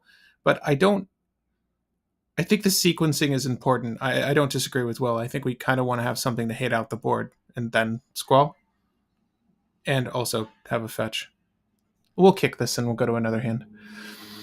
Yeah, I think we definitely could have tried doing get Draneth early into Squall turn 3 with the Mana Vault that we top deck, so we could have gotten there, but that was a risky hand. Yeah, no, for sure. We could have done exactly. Like Enlightened Tutor, Chrome Mox, Draneth turn 2, then turn 3, play Squall. I would prioritize the Draneth for sure. I think that's a little bit better.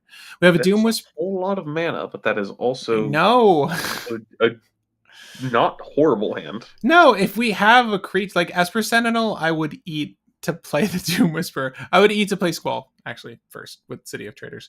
This is so very close. Okay, again, this is very close to being a good hand. We have a really good channel effect to touch the Spirit Realm. Doom Whisperer, obviously, we want to dump this.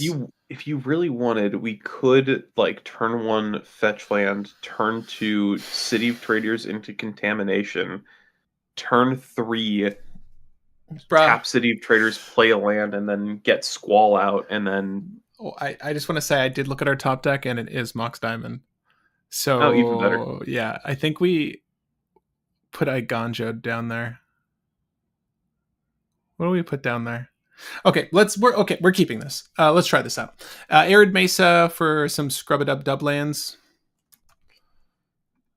Shuffle. Play that. We'll do the Mox Diamond now just so that Touch the Spirit Realm is active. What do you want to kick? Do you want to kick Iganjo, Phyrexian Tower, or City of Traders? I guess City of Traders. City of Traders makes it turn 2 Squall. I'm sorry, that's not what I meant. I'm thinking it Phyrexian Tower because we don't have a creature to sacrifice. Yeah, I agree to that because worst case scenario, we recur it later. We'll bring it back. Yeah. So we hold this. We could channel touch early if we want to, because I honestly, like, I see this just, I would almost want to leverage this just so we have something to do with Squall in Yeah, the because not too distant future. we can get back touch the spirit realm later, and like disrupting somebody's chrome mox or something is not a horrible game plan. Yeah, that's not bad. Make them have to discard or exile something else to imprint. Yeah, Okay, so we'll do that, and then we'll go next turn. We get Sephiroth off the top. He says sacrifice another creature, right? yeah. God, if he could oh my god, if he could self-sacrifice and just draw his cards out. He's a pretty nutty card to begin with, but now we have something to Phyrexian Tower, right? All right, let's do the thing. We'll do City of Traders and we'll play Squall. So there's a turn Yep. 2 Squall, really quick Squall. The next land we play, we'll get rid of City of Traders. Play specifically. But we're also really close to Doom Whisperer. I want to add, like, we could literally cast him next turn. Just flat out cast him. Yeah. So we might do that before we attack. All right, next turn. Opposition Agent. All right, if we're being honest with ourselves, Will, We could just go for the turn 3 win here. And I think that we would get there if we did go for it. Do we want to just go for it? I almost do. Okay. So what's Like, the we alternative? we don't even need to full send it, because theoretically we could go down by like 20 life, and if we don't hit it from there, we can just go, okay, we haven't seen any combo pieces, let's hold it and just have a really good graveyard and start using a really good graveyard. Yeah, let's try this. It is the least risky play, I think. I'll float 2, and then we'll go white, black, black. Play Doom Whisper. We did 1 fetch earlier, and that's That it. is it, I think. That's it. So we're down to 39 life. We're going to track life for this because it is somewhat relevant. I'm going to put these Surveil cards, I think, just straight into the graveyard. We don't really need to consider it. If you want to just like draw 20 and then go down 20 life just to start, that's probably the best way to go. Yeah, that a new Eidolon of Rhetoric looks great. Okay. Yeah, we could just draw 20. That's fine. Actually, I'll just put my hand onto the battlefield to try to keep some separation. But yeah, that's what we have left in hand right now. Those are our first 2. It's only Surveil 2, right? Okay. Yeah. So we'll go down. We are milling every single time. Let's be honest. Yeah, no, 100%. We're going down to 19 life. 1, 2, 3, 4, 5, 6, 7, 8, 9, 10, 11, 12, 13, 14, 15, 16, 17, 18, 19, 20. Well, that's actually 2 more life than we said we would go. But we are Lean and Relic Warder, Dance of the Dead, and Phyrexian Altar in, which is infinite mana. And the way you would do this is you would use Squall to bring back the Dance of the Dead and the Phyrexian Altar. We don't necessarily want that. We also have Forsaken Miner. We need a Blood Artist effect is what we're lacking. Yeah. Because the Lean and Relic Warder would just do that with him. We can keep digging here because we also have... So Forsaken Miner, Phyrexian Altar, and then a Blood Artist would get there. Oh, we have a Sephiroth in hand. Dang, we have a way to... Well, we have infinite mana if we... Wait, that's it. Okay. Yeah, because don't we just bring back... Yeah, we just... Okay, so... Let's illustrate it. I forgot these were over here. So we'll go to combat. We'll attack with Squall, who is also my favorite protagonist from the games. You can quote me. You said it was your second favorite protagonist, Victoria? No, I made a joke. It's like, yes, we have everybody's favorite protagonist in this deck, and Cloud. Yeah, or Vic did earlier, Victoria. They were saying that Squall is up there for them as well. I love Squall. I actually really did like Final Fantasy VIII. I love the card game. It's probably what got me into TCGs, if I'm going to be honest with you. I realized that this is going to be infinite. This is infinite mana on our combat specifically. Well, because of how this fucker works. Yeah.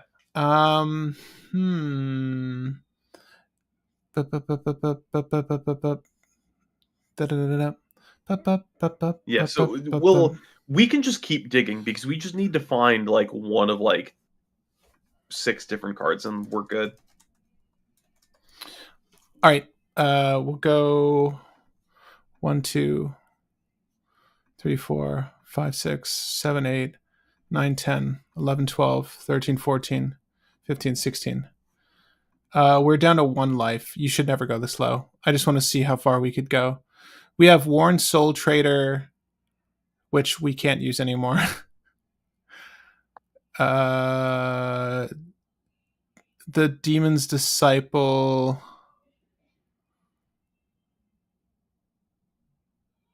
Oh yeah, I think we're screwed, dude. Did we somehow whiff that? That's crazy. Yeah, we did. What do we need? Hold up. We need is Children of Corliss. Bring them back. I wish they would do a Final Fantasy VIII remake. I don't think they will. I don't know if that game has the kind of draw, sadly. Actually, yeah, we had Wishclaw in Graveyard. We probably could have just Probably held it Wishclaw on there. 100% should have held it. I mean, we full sent it because we wanted to try to win. Yeah, we the full game. sent it because we probably could have made it because we needed to hit like one of 3 cards and then we would have gotten there, but we just whiffed on all of them, unfortunately. Yeah, dude, this is really awkward having infinite mana in combat. It does jack shit for us.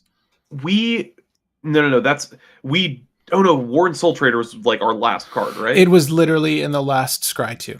We had to go down to 1 life to hit Warren Soul Trader. It's super awkward. We literally did not find Warren Soul Trader on the very bottom. If we found it earlier, we would have had infinite treasures, which we could have floated into Sephiroth and then kept going. Awkward. Do we put Savine's Reclamation in the deck? No. You usually don't need it. It's just that we would have won this. We just got greedy and full send when we didn't need full send. Even if we whiffed on this initial starter, I say Savine's. Sorry. We just Wishclaw or Contamination, and then we just kind of like stall out the game. Yeah, I think that we should have gone for any other play, but Savine's is nice because it will happen outside of combat, right? So that is kind of nice to like, we could set up stuff with Squall and then Savine's the last thing. All right, that's fine. We're not going to dwell on this. So if we did, so we had Forsaken Miner, we had Phyrexian Altar. If we did Phyrexian Altar, then we could have done. If we did Phyrexian Altar and we did have it. We're just dumb. Phyrexian Altar, and then we get back City of Traders. Then we sacrifice the Doom Whisper with Phyrexian Altar, and then we play Sephiroth, and then we sacrifice Squall with Phyrexian Altar. Get the Forsaken Miner, triggering repeat infinite damage loop. We did have it. It's just that we didn't think that we had it, but we had it. Well, we can walk it back for that at least here. So we can ignore the entire rest of the pile. We do get there. Squall connects. We get back Phyrexian Altar. Second Squall connect. We get back any source of mana. City of Traders is our best option. So then we are going to move through combat, sacrifice Doom Whisperer, and then we're going to get a black mana. With the black mana and the 2 off of the City of Traders, we're going to play Sephiroth. Then we're going to sacrifice Squall for a black mana. Triggering Sephiroth, targeting an opponent, they lose a life, we gain a life. Because we target an opponent, we get a crime trigger, and then we get back Forsaken Miner. Forsaken Miner triggers. It comes back, we pay the black, it enters. Sacrifice Forsaken Miner for 1 black off of Phyrexian Altar. Sephiroth trigger, for Forsaken Miners in the graveyard. We pay the black, we get back Forsaken Miner. We get back Forsaken Miner. We get back Forsaken Miner. We get back Forsaken Miner. Game. We did get there. Is Leonin Relic Warder... Still probably want it. It's still good. It's still a very good option. It's just that this was the one of the few times when we probably wanted to do Forsaken Miner first. Right. I also want to point out, if we had Gravecrawler, we didn't get there. Yeah, no. I was just thinking that too. I'm like, in my head didn't go to... I was like, nah, Gravecaller wouldn't have been the right call either as like a potential replacement. I still think Leonin Relic Ward is good. It's just I think we kind of got hung up on that as opposed to the Sephiroth that was in our hand. Like we had a Blood Artist effect that we just weren't thinking about, and the relevance of target. instead of Zulaport Cutthroat, which I think you were mentioning earlier, Victoria. Zulaport doesn't say target. That's so we avoided that because of the we're electing to use Forsaken Miner. All right, Yeah, we let got me there at find turn the 3. let me find the other blood artist effect that's in Foundations. Huh.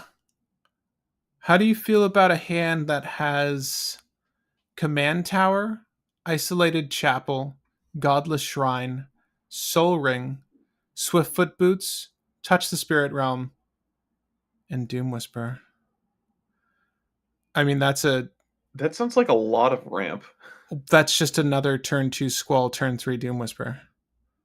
I mean, yeah. If you can do it, then we try to do it. I think we do it again. Let's try it again. Let's try it again. Top Uh, deck.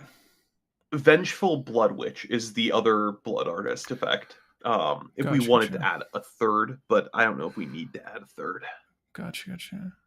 I'll do a Command Tower to start. We have time to put the Godless Shrine in if we want to have it untapped, and then we can go for the Isolated Chapel. City of Brass will have us lose the least amount of life before Doom Whisperer, though. So, all right, we're gonna go for Soul Ring. I'm sorry, which is the card you're considering adding? Vengeful Blood Witch, it's just another blood artist, but it only triggers when one of our things dies. It's still just another option to increase the chances of Doom Whisper hitting the win, but I'm pretty sure as long as we are thinking, we hit win with Doom Whisper. Gotcha. So we're just gonna do that. We'll put Swiftfoot Booties down.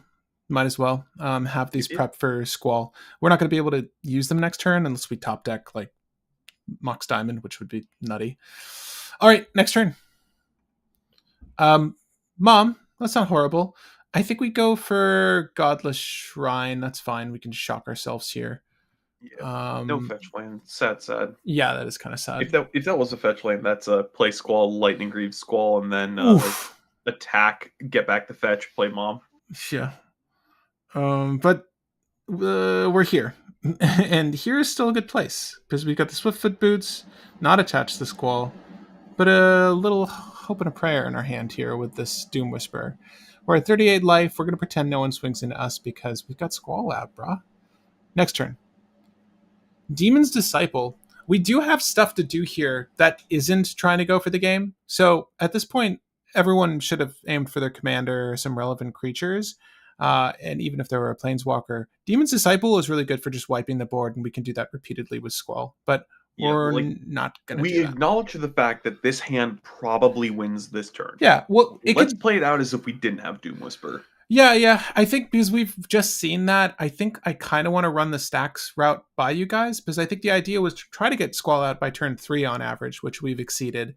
And then what does the game look like going up to turn 5? Are we actually dominating it? We've just happened to have a lot of ramp and Doom Whisper. So we don't need to push it again. We've seen that. I think that it would probably behoove us just to go Isolated Chapel. Do you want to Mom and Demon's Disciple on this turn? Let's see. We have 5 mana to play with. Yeah. Yeah. I think that should be fine. And we probably just run the Disciple twice and whiteboard 3 times. We run the Disciple 3 times. I'm sorry. Yeah, because he's the only thing we get to do. Okay. And if and when we succeed here, I think we probably just go for Doom Whisperer if we don't top deck anything else. Like, this is where draw utilities would be nice. And maybe Skull Clamp. This is also probably what we would do in a regular game because I don't think we just turbo out Doom Whisper and hope that it sticks. I think that we would try to run out people's resources. We could probably just shoot to put the boots on first and try to succeed on that. We've got a generic floating. We're going to go for Mom first. Actually, we probably play Mom, put boots on Mom, and then protection up Squall to that's not bad. That's not bad. Because let's say everybody has a creature, so we name green, and then we do Deting. Ellis Ilcor. What does Ellis Ilcor do? Sorry, I'm with you though on that. Okay. Let's go for generic floating. We're going to go 1, 2, 3. Is the when a creature enters your battlefield, you gain a life. When a creature you control dies, each opponent loses a life. It's the Blood Artist Commander. Got you. Well, Demon's Disciple might get rid of most of the blockers, but this is fine. The issue with Elsa is that doesn't trigger Forsaken Miner. We specifically want ones that target opponents so that we commit crimes. It's it's better than Blood Artist usually, Yeah. just not here. So I'm just gonna tap Demon's Disciple to acknowledge that it is sacrificing itself, and then everyone else sacrifices a thing.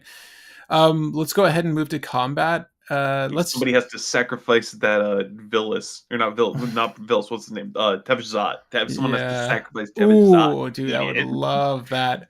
We've got nothing else in our grave, sadly, so we're just going to keep bringing back the disciple. So we connect here. If we had to First, protect from first strike, bring removal, back Disciple. yeah, Second regular strike, bring back Disciple. right. Sack it every time. We should have wiped the board. We should have If wiped the somebody board has with more that. than 3 creatures in play in cEDH, they are Elf Ball. Yeah. Next turn, we have Dothy Voidwalker. Damn. This will be good. And we had that in play first. Kind of, yeah. Let's just drop the City of Brass and let's avoid using it. Let's go for Doom Whisper. We can push it out now.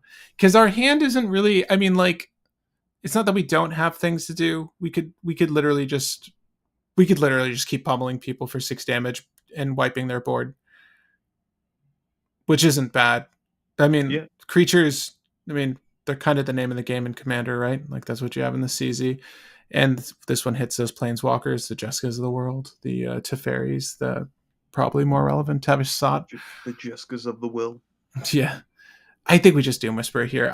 We could keep playing this out, but we're in top deck mode and we're just spinning the wheels. The next card's a planes. If this Doom Whisper was a fetch land, we'd be in fantastic shape because we'd just be thinning out our deck and increasing the chances of finding anything useful. Exactly. If it was any other, do we have a land that sacks to draw, or is it just on no, this isn't silent. No, we no, we don't. I wish. 100%. Oh my god. Maybe that's Urza's Cave.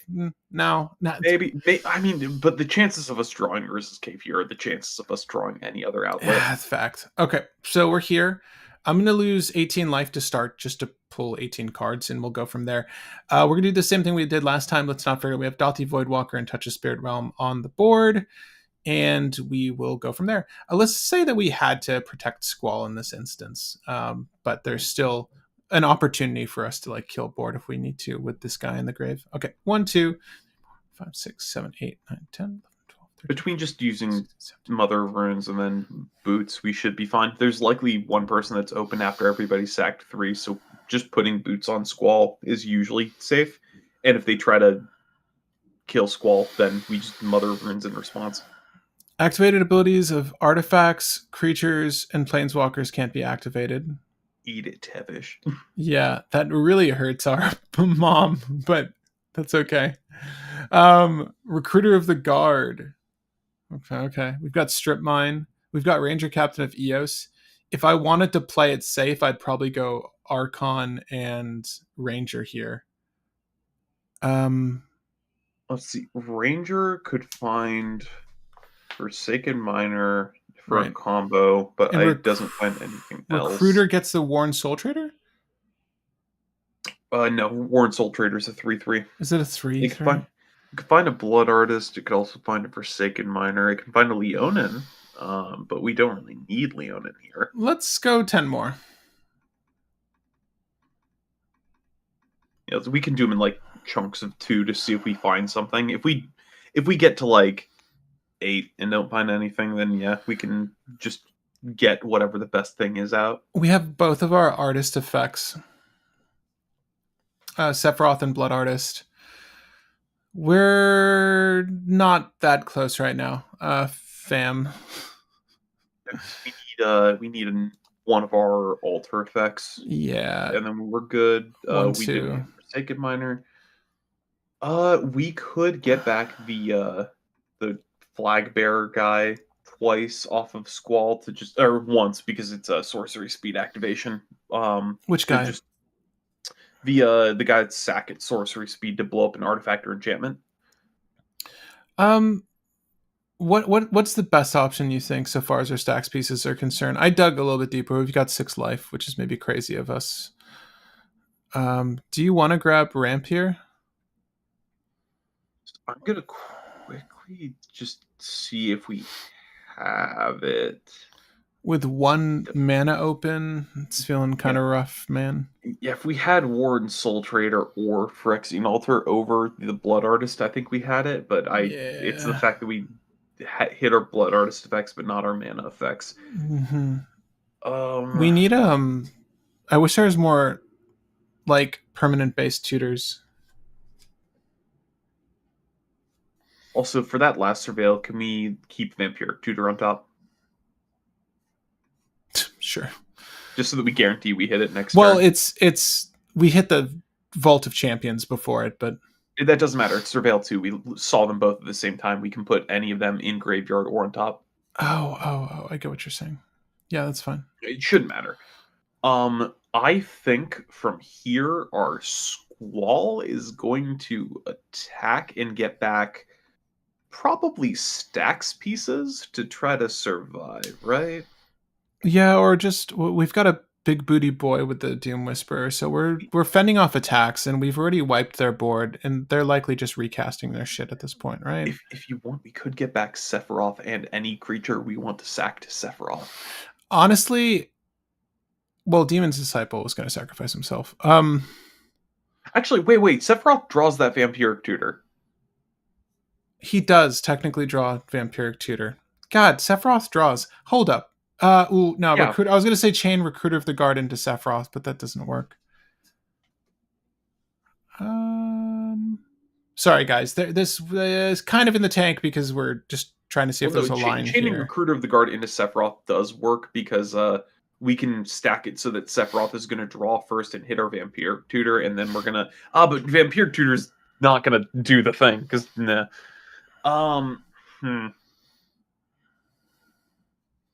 Yeah, we're just going to keep Vampiric Tutor on the top, and I think we do, like, Sephiroth not getting the draw, and then we... Actually, no, yeah, we still... We could still do that. We could still do that. Yeah, we do Recruiter and Sephiroth. We do what you said, and then we gain the life off of Sephiroth, and then we draw Vampiric Tutor, and we find... I mean, we could technically sacrifice Mother and draw a card, and then play Recruiter of the Guard. Well, no, because we just revive Sephiroth and Recruiter at the same time, put Recruiter under Sephiroth, sack Recruiter to Sephiroth, draw Vampiric Tutor, and then Recruiter. We don't do it at the same time, though. Yeah. Oh, yeah, you're right. Yeah. Sorry, I'm thinking, like, immediately, No, I'm thinking just the sequencing is tricky. I don't mind letting go of Mom. I honestly No, because we need Vampiric Tutor specifically for Ward Soul Trader or for Phyrexian Altar. What does Recruiter find, actually? Let's start there. It finds Forsaken Miner.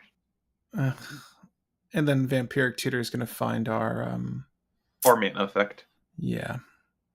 Okay, that's fine. Oh wait, hold on. We have the whole Leonin thing as well that exists. Do we just get there with Leonin plus? We don't have animated in the grave. If we could find animate with the Vampire, yeah, potentially. We could technically, and then surveil it to the yard. We can't lose that much more life though, if I'm being honest. So is Leonin in the grave, or is Leonin? No, Leonin is not in the grave. Leonin is nowhere.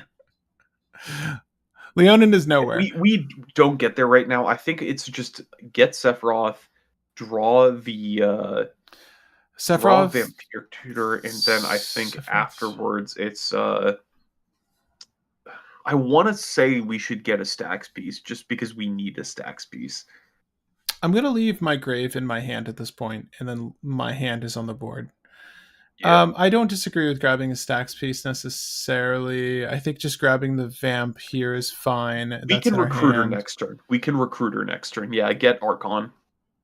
Oh, you don't want Ranger Captain of Eos right now and then just have a silence on a stick? Or whatever you want. Whichever's... They're both fine. Ranger gets Forsaken Miner. That's better than Recruiter. So we get vamp. We get vamp off of the mom kill. We use Ranger Captain to get our Forsaken Miner to hand. Shuffle. We have 31 cards in grave. These are them. I was thinking like just going Archon because theoretically next turn what we're doing is no,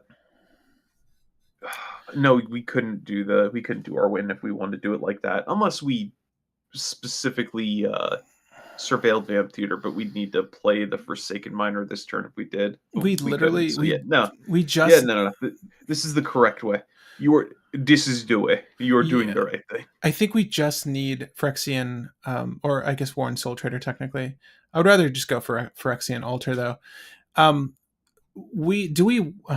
okay, so we're gonna use City of Brass Mana right now to Vampiric Tutor, or do you want to put Swiftfoot Boots on Sephiroth just to keep him alive?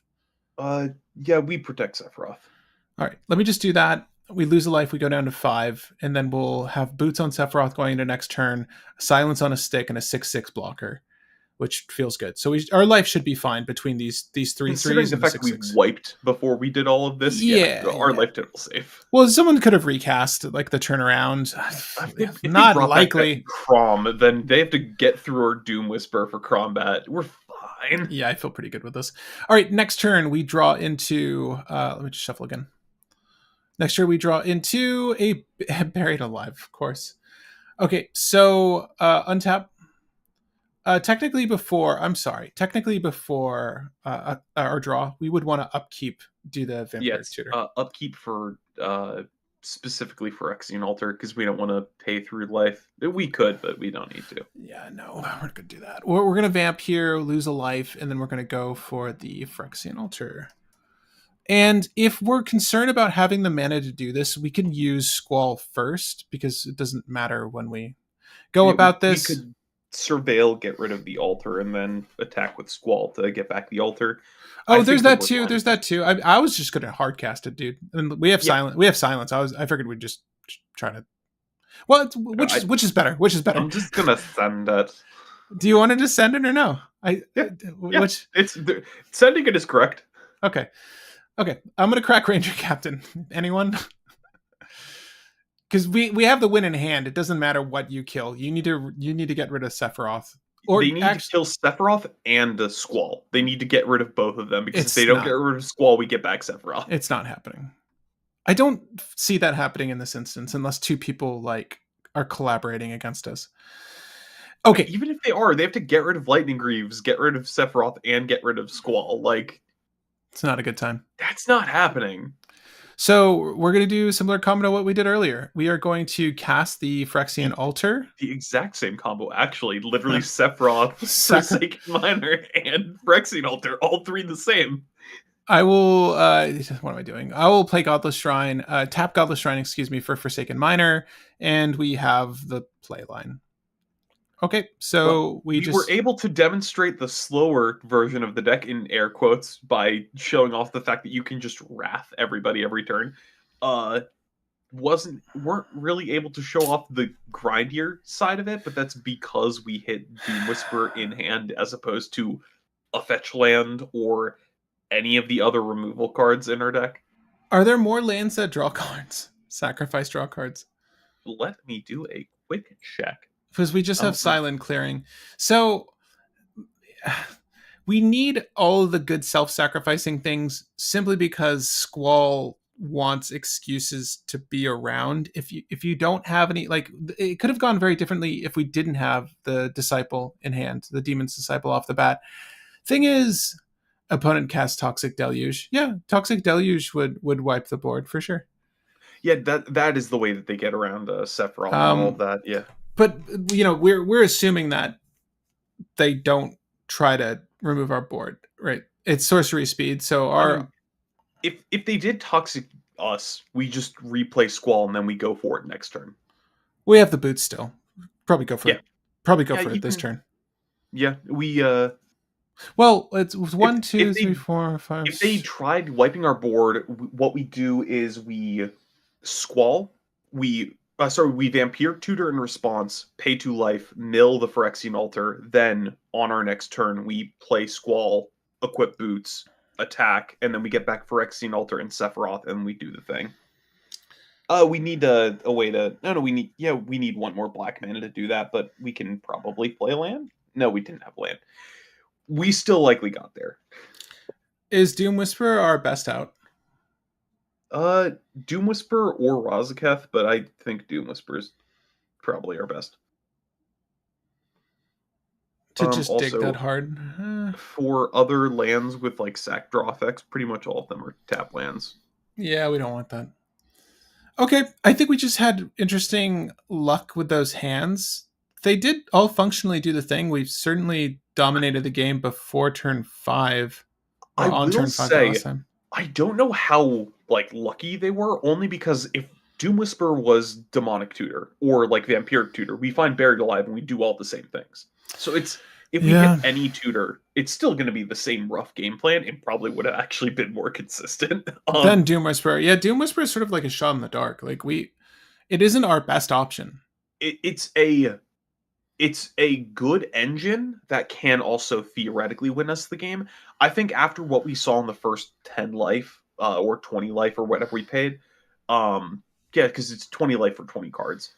Um, Yeah, stop pushing it and just like yeah, like if play a we decent if we board. go through 20 and we don't see like two of the three combo pieces, we just go, okay, revive Archon of Emeria and like a fetch land. Just keep doing that. I agree. I agree.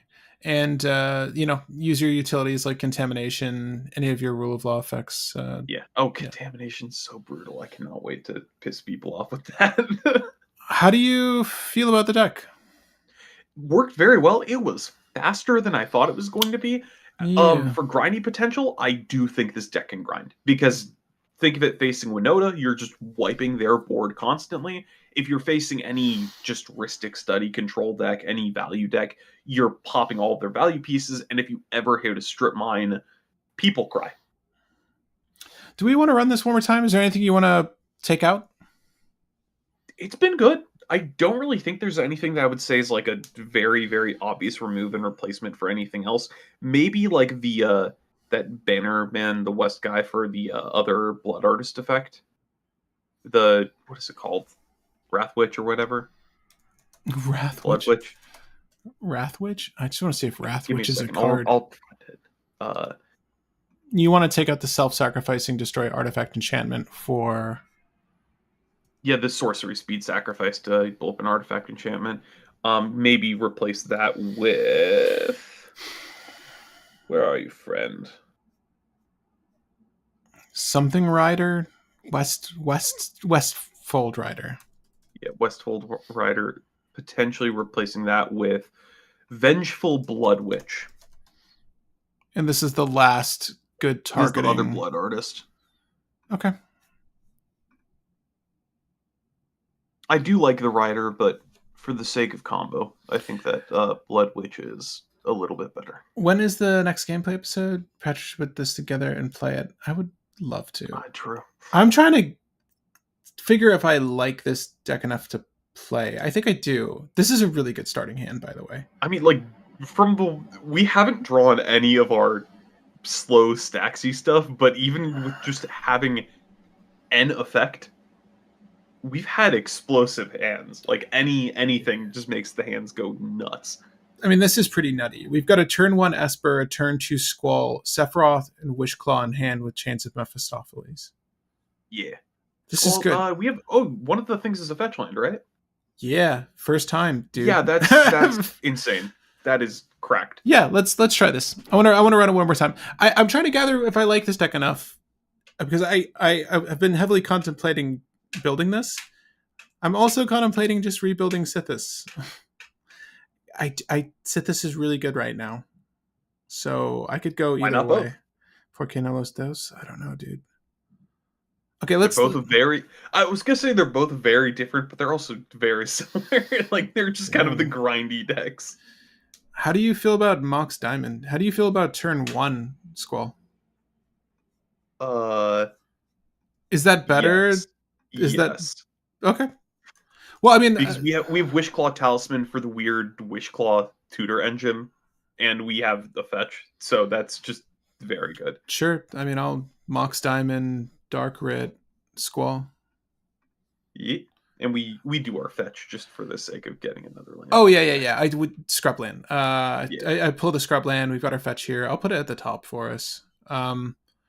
Yeah. So guys, the way this works out, we're about to fetch twice. We're gonna have so many fucking lands next turn. The issue here is if someone pinches our nads. I mean, if they do, we play Wishclaw, and then we probably keep Squall and Grave, and we can Wishclaw to hit a Animate dead or reanimate. something. Yeah. Okay, I'm fine with this. Next turn. I mean, what? There's no. I don't know that Squall's a big enough threat with this graveyard, but this is one of those instances where I feel like someone's going to just try to remove Squall because it's scary. And it's like, okay, dude, you get it, I guess. Um, do we just go straight to combat here? Uh, Now the question is, with Wishclaw and Sephiroth, do we just have a win? And I think the answer is no. So yeah, I think we just go to combat. Yeah, I think we need those lands first. Sure. Do we want to Esper Sentinel first, just in case they cast spells? No, I think we're probably gonna do like Chains of Mephistopheles and Wishclaw and then pass. Sure, sure, sure. After getting and I think we revive one fetch land and the swamp just for the sake of Saving getting life. 2 lands out, because I just spamming the fetch land is inevitably no, it's better to fetch twice. It's better to fetch twice. Yeah, I'll do the Godless Shrine. Do we want it tapped or untapped? Oh yeah, I realized we don't have a third untapped. Oh no, we have basics. Um, We can go for Swamp here. I think we don't. We're not going for the Soul Whisper or the Doom Whisper. So yeah, let's lose some life. Oh, you want to lose life. Okay, yeah. Yeah, I don't think we care about life total too much right now. Yeah, I actually think that for a while people will just scoff at it until it beats their face a few times with this list. Yeah, That's fair. I don't disagree with that. Because it is an odd deck. I don't think people know what engines this is running. So turn two, we've got 1, 2, 3 lands now. That feels pretty good. and I think it's probably Chains of Mephistopheles and Wishclaw, because then we can keep up the Solitude with Esper Sentinel. It's very weird that I'm like, yeah, let's just pitch Esper Sentinel. We don't need draw, but we really don't. Yeah, okay. Squall kind of just is our value engine. I wish we had some draw in the grave, but we're gonna get something next turn with a Wish Claw. Okay. I'm fine with this. Chains is outside of the first draw each turn. I forget. Yeah, excluding the initial draw. Yeah, if a player would draw except for the first time each turn, that player discards a card instead, and the player discards a card this way, they draw cards. This is really good in Squall, and I feel like you kind of need this in Squall. Am I wrong? It's just a very good way to mess with people, but it also lets us keep up drawing Do the while thing, also yeah. still playing with our grave. Basically, TLDR for those who don't know Chains of Mephistopheles, because people think the card is very confusing. If it's your first draw, it does nothing. If it's your second draw, you discard a card and then draw a card. If you can't discard a card, instead of drawing, you just mill. All good for us. Yes. If you can't discard a card, so you need to be hellbent. Yeah. All If you're right. hellbent, you just mill instead. What do you want to go for with a Wish Claw? Let's see. So if we do, Doom Whisper. I mean, we could just go Buried Alive. We could Wishclaw for Buried Alive, do Buried Alive, and just go for it. Or if you wanted, we could Wishclaw for Aura of Silence and then just start Aura of Silencing everybody out. Yeah. Because we can blow up the Wishclaw Talisman, get back Aura of Silence and Wishclaw, and then just blow up another thing with Aura of Silence. Or double tutor with Wishclaw. These all sound good. We have Sephiroth in hand, so I don't even think that's our out. If we're going to bury it alive, we should just go for the Vengeful Blood Witch / Warren Soul Trader / Forsaken Miner. Yeah. For the sake of grinding, do we want to use the Wishclaw loop to just get some control pieces? Sure. We'll tap the swamp and hand someone the Wishclaw Talisman. You want to grab Aura of Silence? It doesn't break all artifacts. It's just destroy. Let's get the seal, because then we can play the Fleshbag Marauders that cost 2. Actually, no, we need 6 mana for that, don't we? Yeah, so we can't double set that up. Well, if we Uh, sack the seal, it's weird because we're doing this, but we're getting it back immediately. yeah, Squall is 'cause- going to bring back what though? The seal and yeah. So it's gonna be like we could bring back Wish Claw and something else, but I'm trying to see if there's. I feel like we should just go for whatever's going to eliminate the threats on the board that are Yeah, I relevant. think it's Aura of Silence, and I think that we're just gonna play Aura of Silence, Esper Sentinel, and then blow up Wish Claw, get back Aura of Silence twice, blow up once, keep it up the second time for the tax. Okay, I'm happy with that. So we'll Wish Claw Aura of Silence. We'll cast Aura of Silence. Play Yeah, it. we Aura of Silence, pop our own Wish Claw, and then we Squall, get back Aura of Silence on the first strike, pop something, get back Aura of Silence on the second strike, don't pop it this time, and then we Esper Sentinel. Yeah. It's kind of shields down, but also kind of not, because Aura of Silence is not exactly shields down. I mean, it's two more. That really does muck up their game. Okay, so we do that. And Chains maybe off turn with Esper Sentinel.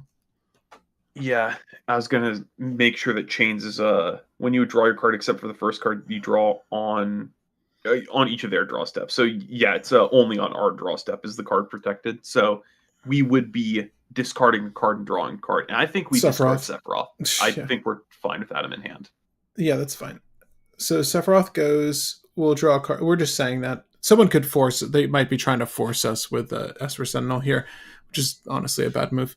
But that's okay. Yeah. Oh no, you're filling up our graveyard. Whatever shall we do? Little did you know. Yeah, we need a Wish Claw for Leonin combo, an Altar of Dementia out, a line of play. Who's dancing with Squall in the ballroom art? That's Renoa. Renoa. Yeah. Little do you know, Squall doesn't dance with Renoa. Squall dances with death. um, or just animated dead. He's really he doesn't matter. It doesn't matter to him. How many draws do you want to get off Esper Sentinel? Just the one there. We probably get to. We can get rid of. Sorry. We can get rid of Altar of Dementia for the second one. We just could get it back with Squall if we really wanted. We just got Rule of Law. That's fun. And Mana Confluence. Okay, well, it's time to win the game. It's turn 4. This is so late. We should be winning the game right now. But Patrick, you don't want to make people suffer in an 11-hour game. Not necessarily. No, I think I would want to go home at a certain point. Let's do I don't know, shit, dude. What do you want to do? I mean, the Rule of Law is right there. Yes, we could make them suffer. We're making them suffer with Aura of Silence already. So we don't have the win here only because Wish Claw is going to be the thing we get back with Squall, so we can't do like the straight up combo. No, but that Actually, could we? technically we get to Wish Claw twice, right? No. We would Wish Claw twice. Yeah, we can. Oh yeah, we can just straight up Wish Claw twice. But the question is, what do we get out of 2 cards to just win the game? Well, Buried Alive and Animate Dead? No? Yes? Maybe? no, wait, no. It's kind of mana intensive. We have 6 mana here with Mana Confluence. So technically, Buried Alive and Animate Dead. Buried Alive and Phyrexian. I'm sorry. How do we let's pull the win here? We know what the slow plan would be. It would just be playing Rule of Law and grabbing the Nah, fuck that. Probably just pull the Wishclaw Talisman out and Sephiroth. Or honestly, Marsh Flats. I'd rather just ramp here and just have a lot of mana. Do you want to try to go for the win here, though? I don't think we can get the win here, but we can just stacks out and set up for the win, and then we just need to get Buried Alive into hand, and then we're good. Well, okay, so let's do this. So we attack with Squall. We pull back the Wishclaw Talisman. We could use the swamp to tap the tally and grab a card. If we grab a card, we have Altar of Dementia in our grave, Sephiroth in our grave.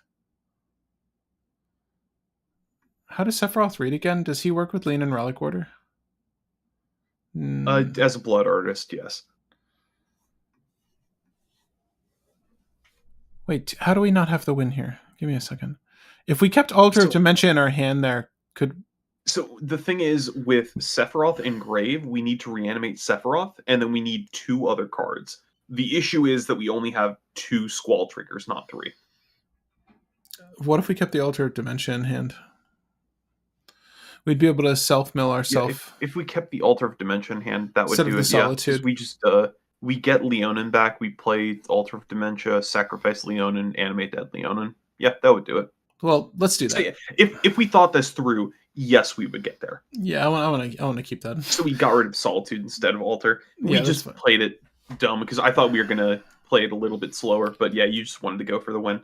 Well, yeah. At least in this instance, So I'm sorry. We're going for animate buried. What are we going for? Actually, I think so. I think we probably get rid of Solitude and we kept Sephiroth because Sephiroth sets it up a little bit easier. I think it doesn't really matter, but Sure. regardless, what we're gonna do here is we're going to attack with Squall and then get back Wishclaw Talisman. We're going to activate Wishclaw Talisman and then in response to or give it to somebody, blow it up with the Ore of Silence, and then we're going to get a second Squall trigger, getting Wishclaw Talisman back, and then we're going to oh wait, no, we don't have the mana for this, do we? We're mana short for doing Wishclaw Talisman lines. Wishclaw Talisman, Buried Alive, and then bring back Sephiroth. Sorry again. The tank. Thanks for hanging out with us, guys. We're toiling. We like to dream here, and we like to dream big. I feel like we could win here. Am I crazy? What's a 2-card win combo? It's with Altar in hand. It's Leonin and Animate Dead. But the thing is, we need One in two the mana grave. for the 2 Wishclaw activations.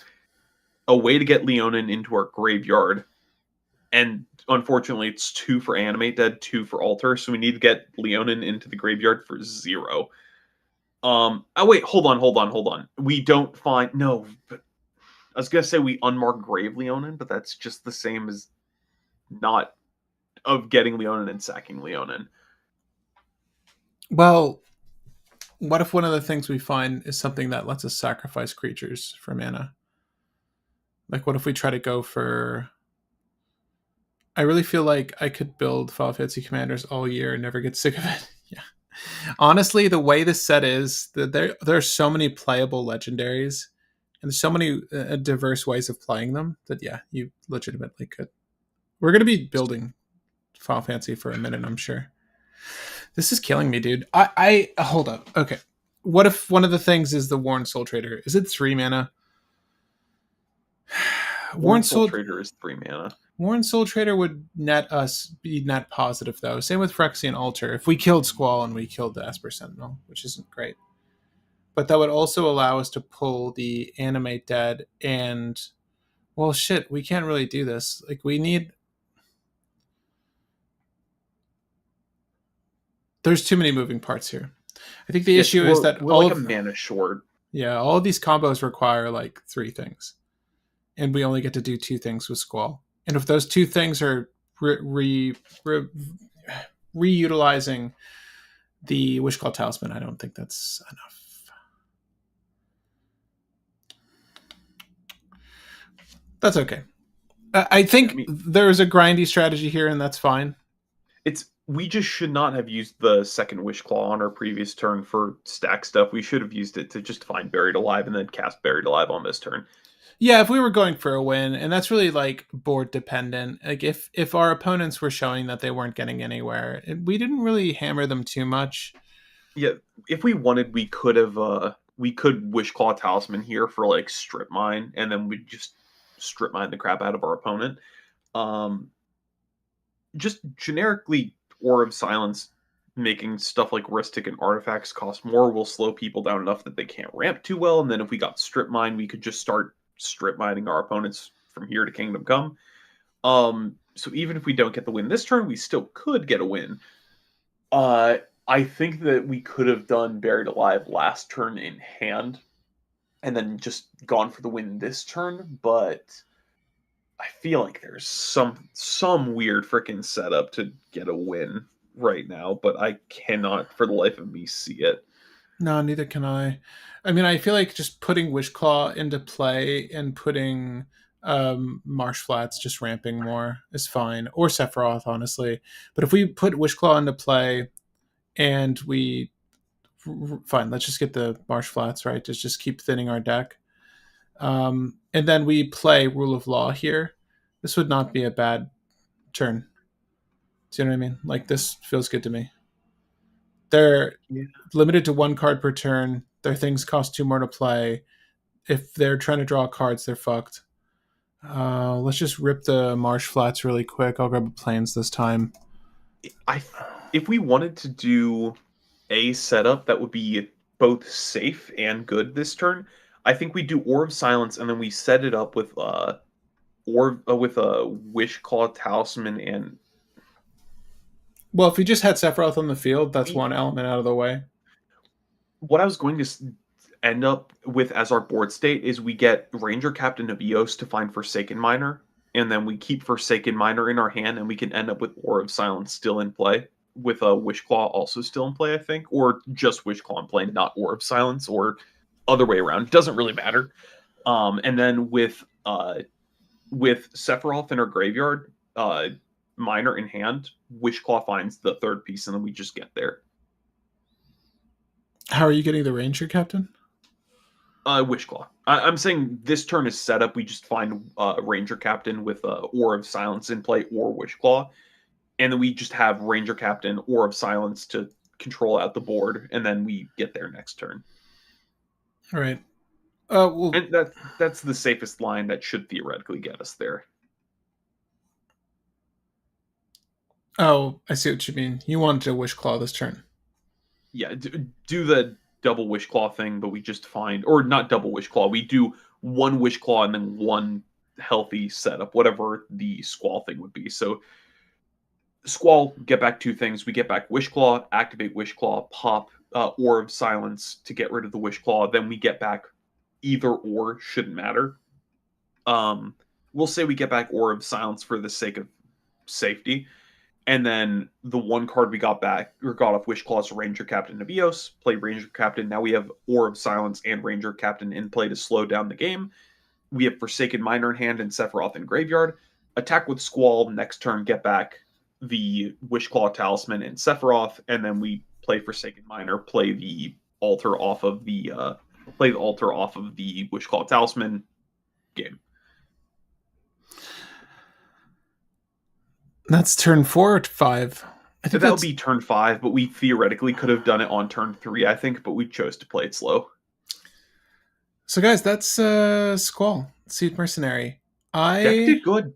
Deck, even like when we were effing around to specifically play slow, we still found lines to be able to win with like reasonable efficiency while also messing with people's boards. Will was suggesting, how do you get the Wishclaw back? He was going to, so Squall, the first hit of damage would get Wishclaw back. You would use Wishclaw on your turn to get the Ranger Captain of Eos. You would use your Aura of Silence to break the Wishclaw that you give to your opponent. And then you would just bring back the Aura of Silence. So you have the one cost that Ranger Captain gets, Silence on a Stick, Aura of Silence. You wouldn't have Rule of Law down. I did something else. I was playing very slow. Victoria, basically what we have in the deck is an engine where if you ever find Wishclaw and you have Squall in play, you have Wishclaw, give it to an opponent, then the thing you find off Wishclaw is Orb Silence. Orb Silence blows up Wishclaw, putting it back into your graveyard, and then Squall trigger gets Wishclaw back into play. So Squall allows you to set it up so that you can just keep getting back Orb Silence and Wishclaw. Orb Silence blows up Wishclaw, getting it back into graveyard over and over and over and over and over again. You get a free tutor off Squall every turn, or 1 mana. Well, 1 mana, yeah. But it's basically though we're utilizing this, and we're always just using Squall to bring back the Aura of Silence and the Wishclaw. But yeah, it was already on the board. It's the Goblin Engineer combo, but with Squall instead of Goblin Engineer. Yeah, it's pretty goofy. Yeah, I mean, more or less, like virtually infinite tutors every single turn, right? So you're always going to get the one card you need, which is kind of nice. Uh, I And don't you can know. always end with Aura of Silence in play, which is delightful. Hey, Martin. Sorry you missed it. It's a little bit of a long one, but you can skip around. There's a lot of just talk around the turns because, Complicated. well, and moreover, we kept getting hands that presented themselves as just aggressive, more combo oriented, or more just game finishing hands than stacks and or like I don't know what I'm trying to say. Instead of Our controller stacks hands hands. got the clear win cons as opposed Yeah, to just getting a hand of mana and a lot of control pieces. right. Which told us that we should just go for a game. And so we were sort of forcing different plays out of the hands, but we kept drawing stuff that just gave us really good hands to try to close out the game. I'm in Italy today. Nice. Thanks for joining us. Enjoy yourself. Where are you in Italy? I was in the middle of the boot in Perugia. It was great. What did I do? There's a really great place if you happen to be in Perugia called Dalmi Coco that has a prefix menu. They do their own wines, and it's fantastic. Also, you should get the local variety of wine, which I believe is a Montepulciano. Uh, I was there studying abroad. Pretty much just drank every day. It was lovely. I I think I I got an A. also I recommend getting any form of cheesy bread in Italy just because like they if you go to any like actual bakery in Italy and get just bread from there. It doesn't have to be cheesy bread, just normal bread. It is really fresh and really good. If you get cheese added on top of it, it is fantastic. I went to Italy in high school. One of the local girls, or one of the girls in our class, was a local in Italy, so she went to a family's bakery, and or nearby bakery from her childhood, and I ordered a big thing of bread and cheese from that store, and I just shared with the entire group for the Mm. rest of the day, and it was really good bread. I remember there was this vendor where I was at that would have they would have just a roast pig behind him. It was literally just like the world's smallest street cart with a roast pig, and he would have pane or pane con sal. The bread there typically comes unsalted, or at least it did from where I was at. Like every single, you had to tell them you wanted bread with salt in it because bread without salt doesn't taste quite as good. But you probably don't need all the sodium. At any rate, you'd get these like roast pork sandwiches that were so freaking gnarly and cheap. Um, Victoria is Italian. I married her for a reason. Lisbon next week. Gonna go card shopping in Milan. Hell yeah. Get the fanciest cards in Milan. Don't spend too much. By Uh, the Squall ballroom scene, if it's there, even though it's not for purchase until somebody who got it sells it. yeah, the Milan edition. Guys, thanks for joining us on this one. I like the deck. I like the deck. I think it's a good deck. I think that I would have loved more draw. We were so close to being hellbent, and it's scary if the thought of losing Squall means you're kind of out of a game plan. Also, you need to connect, and we were making assumptions at least with the third round that we were connecting, whereas the second round we were definitely connecting after we ripped that flesh bag effect. But it's a good deck. I think it's a really good deck. You could certainly do something with this. I'd love to see if you guys have additional tech that you're incorporating, what you're utilizing, and what finishers you're using to conclude the game as well. I assume they're more or less what we're using, but if there's something else, let us know. Closing thoughts, Will? Uh, the deck was a good deal faster than I thought it was going Yeah. to be, just because the play lines were actually pretty consistent, and getting to 4 mana was not as much of a challenge as I thought it would be. Uh, and also my usual line that I've been saying: "F Xenos gang gang." See you guys. Enjoy your weekend. I am going to tennis in the morning, so I'm going to catch some Z's in a second. Well, I'm the going to meta be has joining you probably. very soon. Yeah, I think I got like 4 hours of sleep yesterday. I got maybe 5 hours this morning. Gonna get a few hours tonight, and I'm ready to relax for the weekend. I say that there's so much shit we have to do this weekend. So Patrick, the Squall promo, the ballroom art is actually available now. You can get it on Where? TCG Player. It's probably way too much. How much It's is it? $150. I had an opportunity to buy it for 70, and I'm like, that's too much. And then I had an opportunity to buy it for 80, and I'm like, it's going to come down.